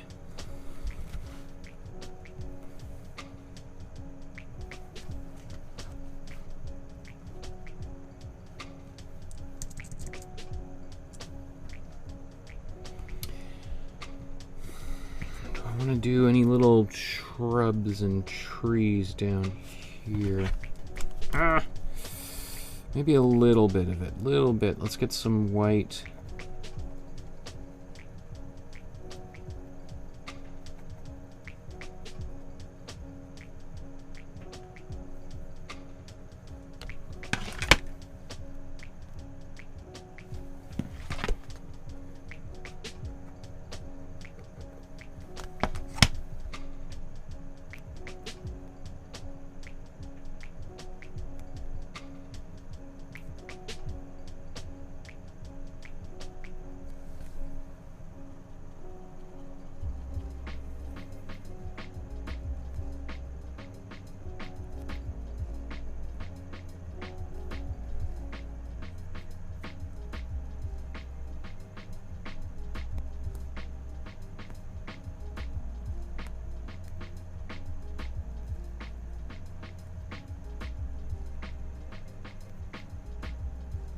Even that, even though there's some white in it, it's coming a little bit too far forward.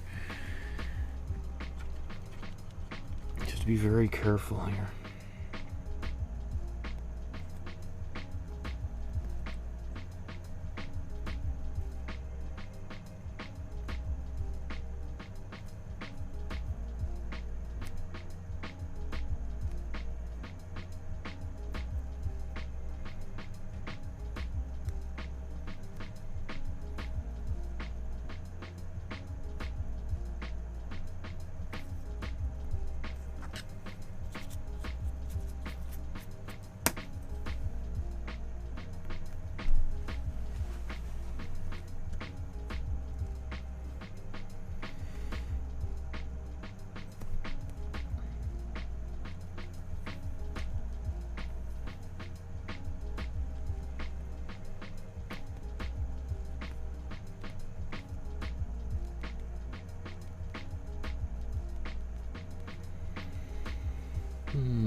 Okay, I think I'm just gonna call it a day here.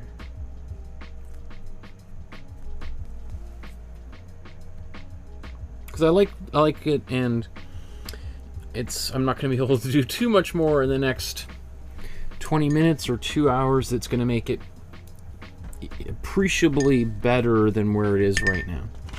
Right? If I was to spend a couple extra months like Thomas Cole did, I'm sure it would be better, but okay.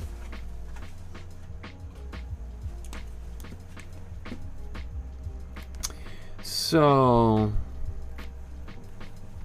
my name.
Yeah, I mean, I'm kind of bummed out that I didn't have time to spend more time on the foreground, and even doing all these little details in here.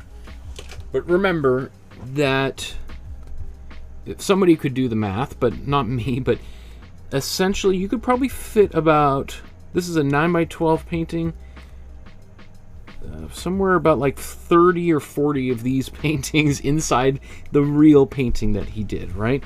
So, I mean, you know, this rock right here probably took up a whole painting like here. So,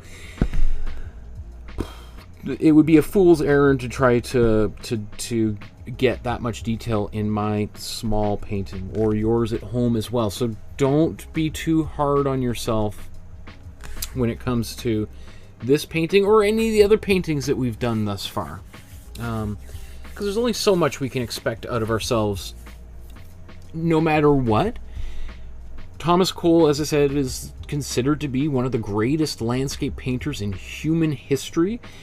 We've done a respectable job of recreating his painting in about 3 hours, basically, is how long we actually ultimately spent on this painting. Might be just worth just another quick little look at this one that I started here. Remember, I used this brown rather than the warm yellow that I put down here, and you could see almost no difference whatsoever between, and obviously I didn't do much of the more work down here, but if we look at the sky, we look at some, like, it's negligible. So that's why I've just gone ahead and just started using this warm yellow as my base, because it ultimately is not irrelevant. It's not that there isn't a difference, but the difference is so small that I feel fairly confident for especially beginner artists that you're not really sacrificing anything. Okay, so if you enjoyed today's episode, please like, subscribe, hit the notification bell. If you want to support the channel, support my work here, please strongly consider leaving a donation. There's a PayPal link in the description below. I'm blessed to have so many supportive people here. Over the next few weeks, I will cross 10,000 subscribers, which is mind-boggling. That's half a hockey rink full of people. And I'm just so grateful to everyone who's been supporting me over the years, especially over the past few years, as the channel has basically doubled in growth. So I'm blessed. I really appreciate your support. Please take a photograph of your painting, upload it to the Facebook group. If you don't belong to the Facebook group already, take a moment, join the Facebook group. On Thursday, we're going to be looking at the work of Diego Rivera. Again, another great artist. He would be probably in my top 5 favorite artists of all time, so I'm really excited to look at Diego Rivera. Thank you, everyone. We will see you guys in a few days. Until then, maybe get outside, get some fresh air, go to a mountain or a tall hill just like here that Thomas Cole was painting. Maybe do a little sketch, maybe make a painting of it, right? And who knows, maybe yours painting could turn out to be really, really, really good. Okay, everyone, we'll see you soon. Take care. Good night.